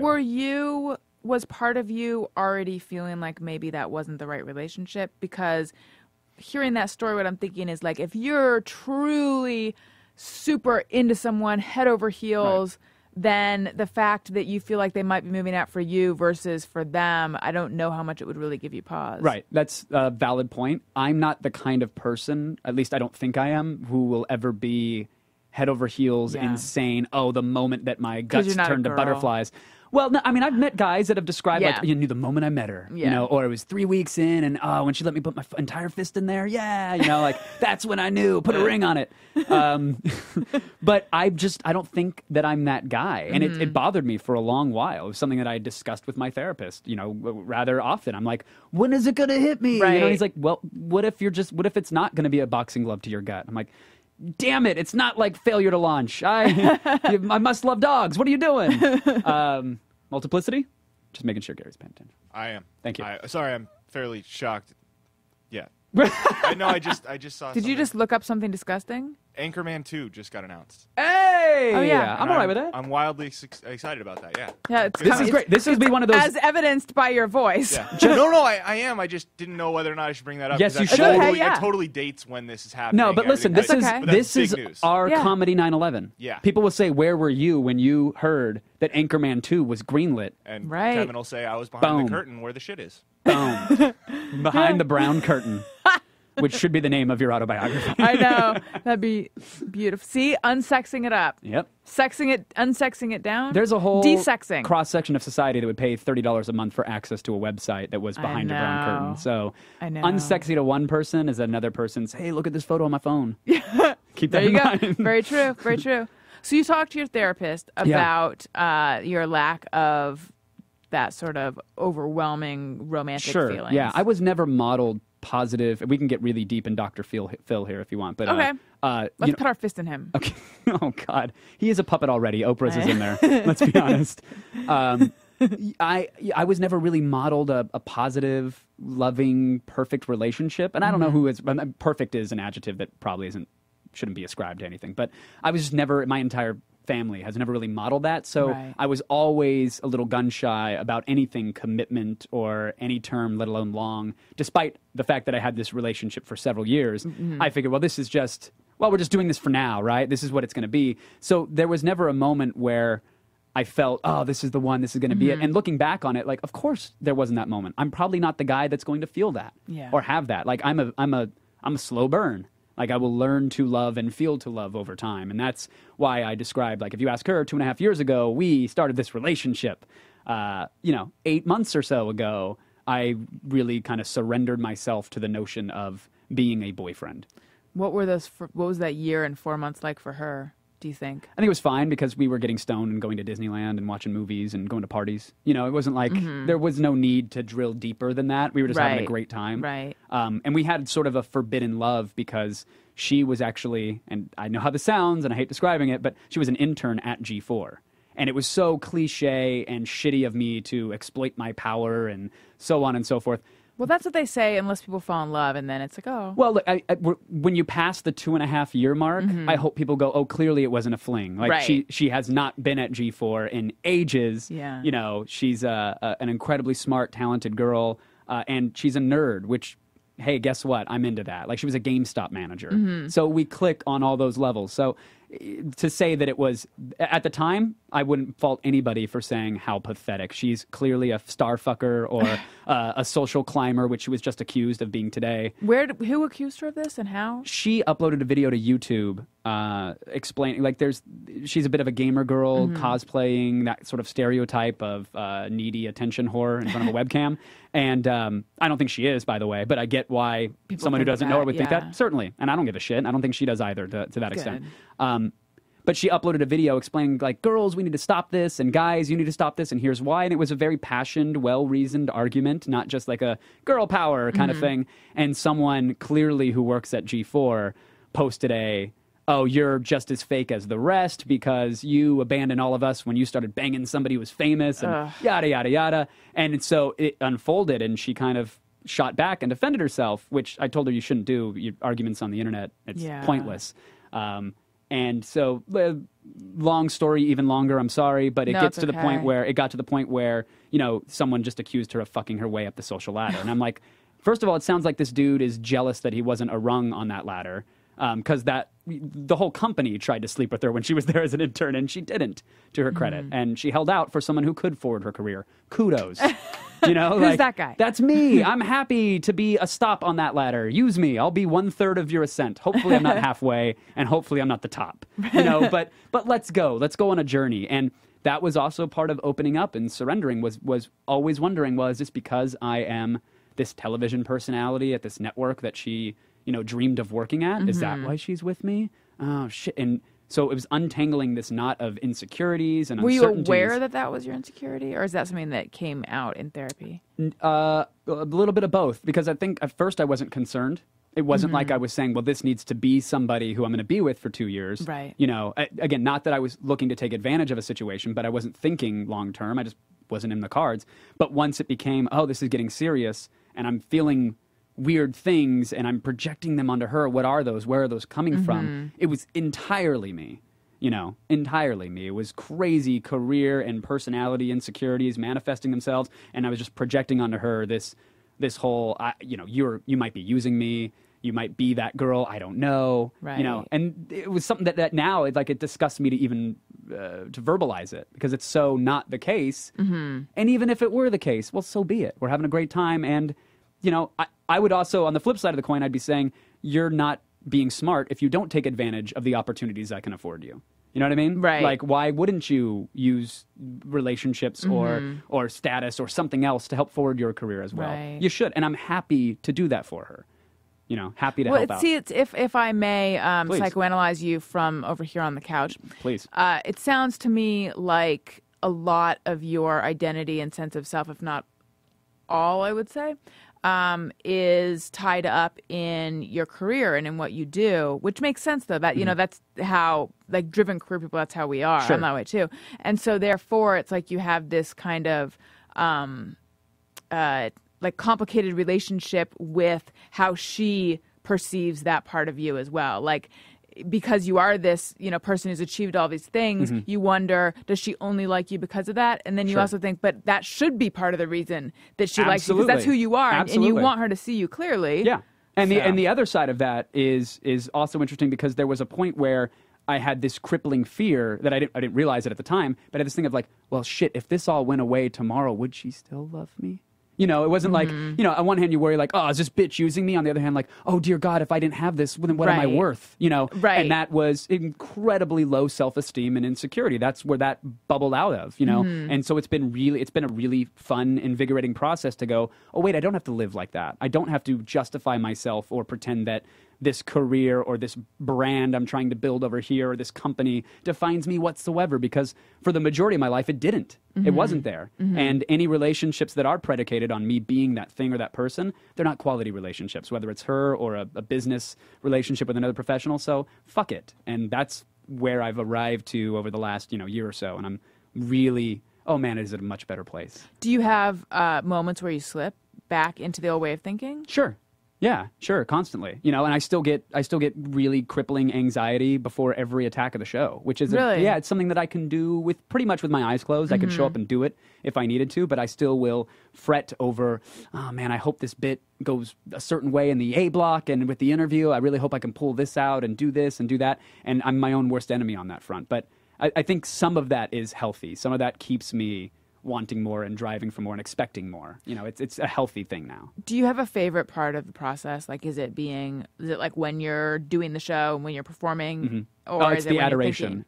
It's the feedback. I mean, I bet it's the intern season, right? Yeah, that's all it is. It's those sundresses lined up by the courtyard fountain. No, I don't. I find myself really enjoying every bit of the process, like from writing an email at 2 a.m. saying, oh my God, wouldn't it be cool if, to having that become, you know, some sort of reality, to doing it and then watching that feedback, watching that reaction. That's the whole process is super enjoyable. Because for me, when we do live shows, and even when I used to do my Ustream show, I would always have this feeling before of like, ugh, I just don't want to do that. I really don't feel like doing this right now. I wish I didn't have to do this. Where was that coming from? I don't know. I think that maybe that's how stage fright manifests itself, because I don't experience stage fright. I don't feel nervous. The first television I ever did was live TV, and it was very early in the morning on like local NBC. And I would sit there, and I would get a flutter of nerves right beforehand. And then I would kind of talk myself out of I talk to myself, and I'd just be like, let me dive in that. Like, what was that flutter of nerves? Was it, oh, I hope I don't flub a line? I hope honestly, it was, I hope I don't have a panic attack and become unable to complete a thought and lose my, it was you know what it was? It was a fear of losing my train of thought, because I wasn't using a teleprompter or anything. I was talking about events going on in the city, and so the host would have a list, and she'd be like, and you know, what's this one? And then we go to B-roll, and then I talk about it, and I had it all memorized. And so it would be this fear that I'd just be like, oh, the thing at the dog park, I don't know, I'm ready to talk about the community car wash. I'd completely forget about, like, that while I was talking, while my mouth was moving, my head was floating off somewhere else, and I just completely, like, have this sort of, like, reality is melting. Right. I don't know if that's what it's like for everyone, but that's always what the fear is. It's like, what if I can't stay in the moment? What if I lose my ability to speak? So you get a flood of that, and you would talk yourself down. A flutter. Yeah, and then I'd say to myself, this is so hokey, but I'd be like, Alison, you're a professional, you can do this. And then I'd just sort of tell myself to, like, you know, lock into communicating with the host. Like, just look in her eyes, or, you know, listen to what she's saying. Like, you're not alone up here. Right. Or out here, or sitting in this very small little stage. So I would have that, but I don't. trying to think. But that's Like, interesting, though, really because maybe part of, I don't want to do this or I don't want to be there, that avoidance is trying to avoid maybe that rush or that feeling or something of that nature. Either that or you just didn't like doing it. That's why I was wondering where that was coming from. But I loved it. That's the thing. Right. That's the weird thing, is that I mean, because I was going to be a writer. I was a writer. I worked at magazines. And for years, like, that was my ambition. And for years and years, like, that's all I did was just, I worked at different magazines and newspapers. I wrote, my dream was like Vanity Fair cover story in New Yorker one day. And I'm still a writer, but the minute I started doing television, I was just like, I love this. So that's the weird thing. Like, despite the fact that it was scary, I loved it. And now doing shows, I will have that like, I don't feel like doing this. What a drag. But then on stage and afterwards, I always feel good. You always feel good. Yeah. Right, yeah. I had, for 2 years or so in my career when Attack was really starting to take off, offers were really, truly in the rolling in left and right. Excuse me, I can't hear you. My phone's ringing and the door is knocking and everybody wants a piece. Right. And I, mostly out of fear and in those anxieties and insecurities and not wanting to fail on that front, I was like, no. That was just, everything was a no. It was just a no. I don't want to be too busy there. Or, oh no. And I would come up with amazing reasons why nothing could work in my career. See, for me, everything is a yes usually, and then afterwards I think about it. I'm like, oh wait a minute, I don't know if I want to do that. Right. Oh well, I recently, the last year or two, started saying yes to a lot, and wow, the proverbial door opens. And I found myself in the middle of this lead up event that I threw, where there's 1,000+ people in Club Nokia drinking. There's an old school arcade like set up there. People are playing games. We've got there's like kiosks and people are doing things. There's people in cosplay and a VJ Mike Realm just spun, and I'm sitting on stage for this event that I conceived 3 months prior, and I'm sitting there and there's giant graphics on this thing, and I'm interviewing Kevin Smith, Chris Hardwick, Doug Benson, and Greg Fitzsimmons all at the same time, and I felt miserable. Wow. It was incredible. I didn't know the depths of my own issues and anxieties, but I was literally like the crowd. Like while it was going on, while it was happening, like I'm literally asking a question to Kevin Smith, and I am having what has been described to me. I've never done it, but as like a ketamine K-hole experience where that's supposed to be awful. Yeah, I tunneled out of my own body, no joke, and kind of projected myself over the crowd. So I was looking down on the stage, and I'm experiencing this. This isn't like this would be a cool way of describing That's it. Like, what I'm always afraid of happening. Yeah. Oh, and I'm having I want to this stay moment. in my body. Yeah. I'm having this moment. I am in the corner of Club Nokia, looking down over a giant audience that is laughing and having a great time. And I tripped myself out because I was seeing it from that perspective. I'm like, I'm physically sitting on the stage here. I am talking to Kevin Smith, and the question is coming out of my mouth. What the fuck am I doing in the corner of this room? And then I sort of just back into myself. Didn't know what happened. Waited a second, and there was uproarious laughter. And I was like, for a solid 30 seconds, I felt like I would imagine like a fighter getting up and he rubbing his gloves against the ref going like, yeah, I'm good to go, but he can't quite hear or see straight. Like I really felt like I got punched in the fucking face. And I had no idea, like, are they laughing because I totally spaced out? Or did I say something funny? Or did I shit myself? Like, close the curtains if so. Yeah. We need the reveal. Right. And it turns out, like, nobody knew. Not a single person had a single clue that I was in the corner of Club Nokia crying, going like, you're a failure. This event is a joke. What is going on? Not like shouting that, but really that was the manifestation of these feelings. Right. And crazy anxiety. And I'm here. The event is a success already. There are smiling faces, people celebrating. I've put this thing together. Oh my God, I can't believe I could make myself feel terrible about that. Yeah. It's insane. And did the miserable feeling last the whole show? No, there were pockets of it throughout the show. There were also pockets of incredible exhilaration. There were pockets of feeling more proud of myself and my friends and my team than I ever have before. Like, it was the highest highs, lowest lows were experienced throughout the night. But I have a great way of... Like the one, you'll go through your Twitter timeline and you see the one negative comment nestled in 25 positive ones. Oh my God, and you have no idea. You're preaching to the choir. Even though we all pretend we got a thick skin and it's like, fuck that guy. I don't even pretend. I should pretend that. But no, I spent because we recorded a show last night, 2 shows last night, and I spent a chunk of both of them talking about how much the haters are. And it's a very tiny amount of... Very small. It's so small, but it's so loud in my head. And that's what I was saying. I was like, I know that it's almost like a sickness, but it's like this shit is sitting... I actually feel much better today. because like Adam and Fred Armisen kind of gave me different ways of looking at it that make me feel better.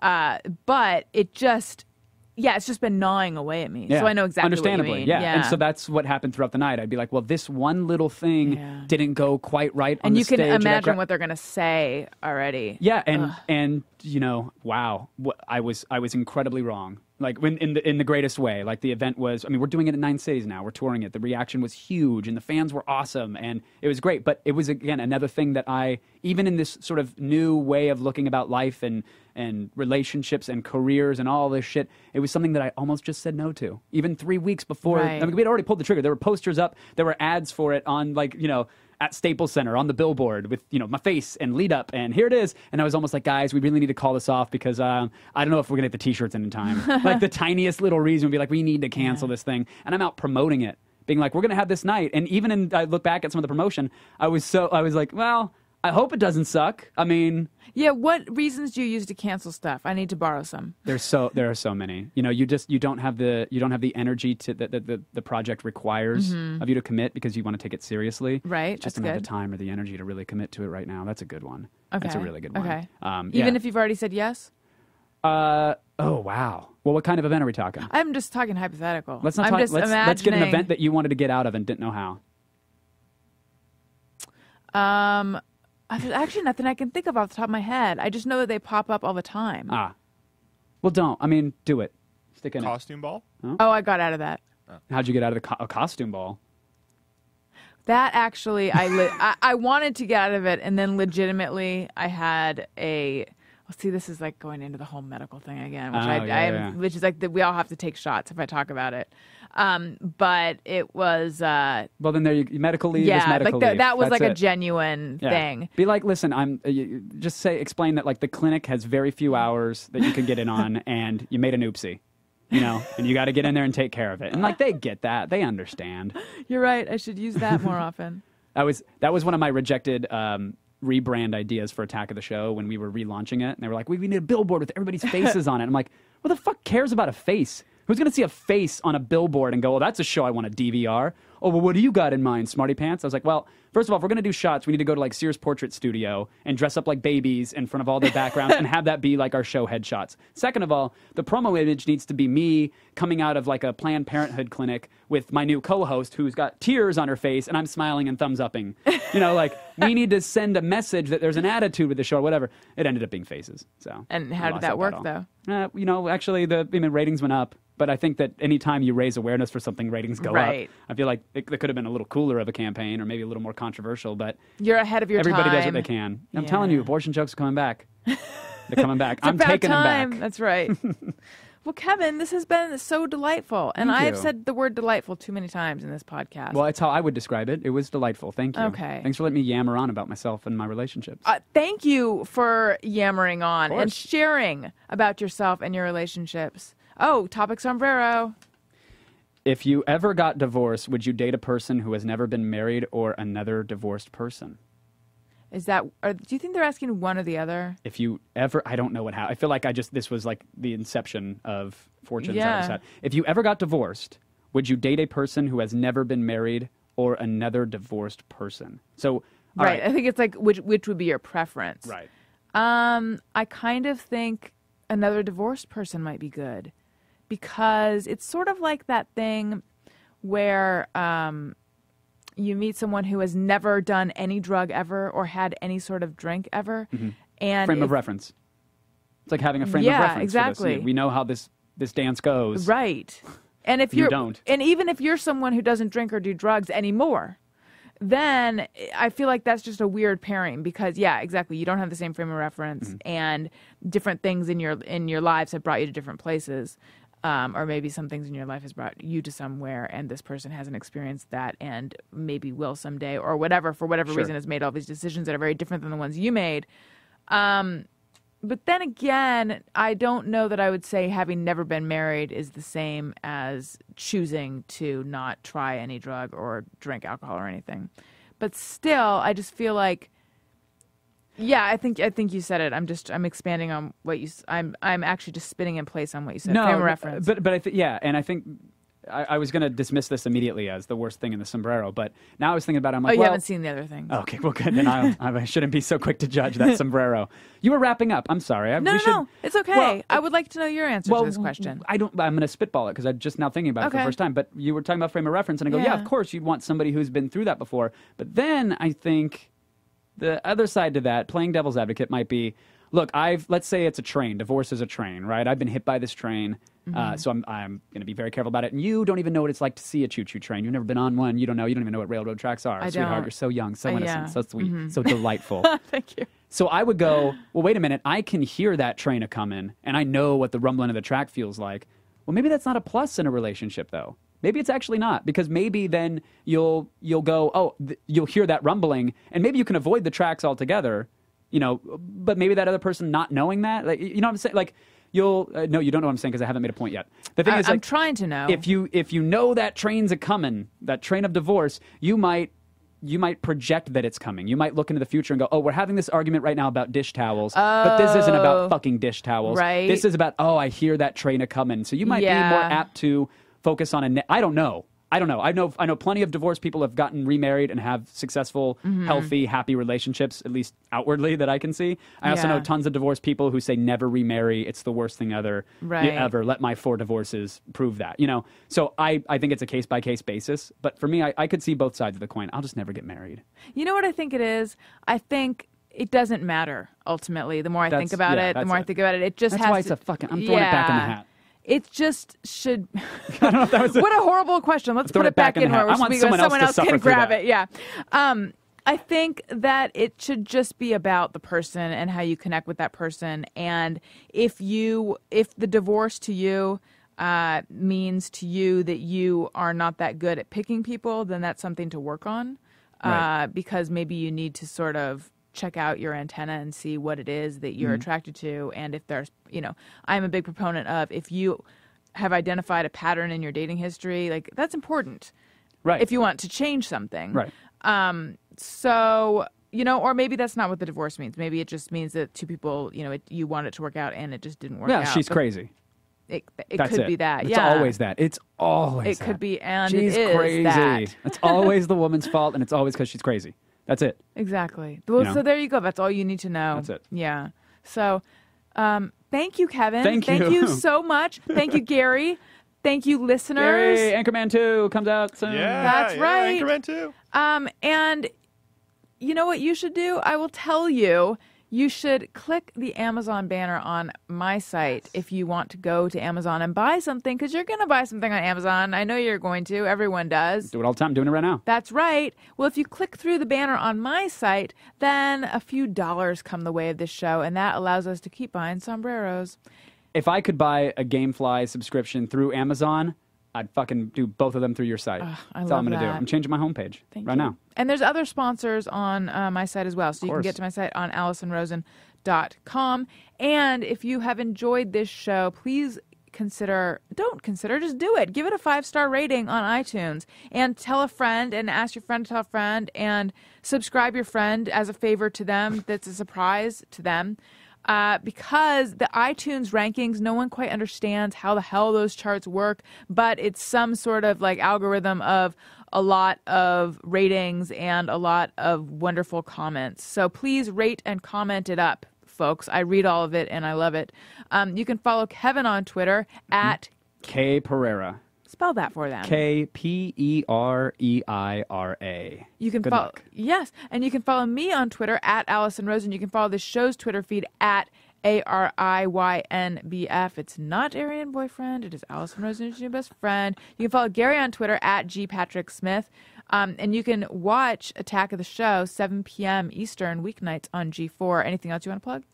Enter the playlist. Check it out. If you like music, even if you don't, fucking go look at it, please. I love it. It's a labor of love. And leadup.com is my live event. That's it. Okay. Thank you. Thank you. And thanks for listening, you guys. I will be talking to you next week. Bye. Can I go shit behind that curtain? Please do. Okay. Bye. This is where we just go bye. Or take a crap on the couch behind the curtain. Bye, everyone. I was trying to muster it up. Hey, do you know about the Alison Rosen show? We had a good time.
You're listening to the Ace Broadcasting Network.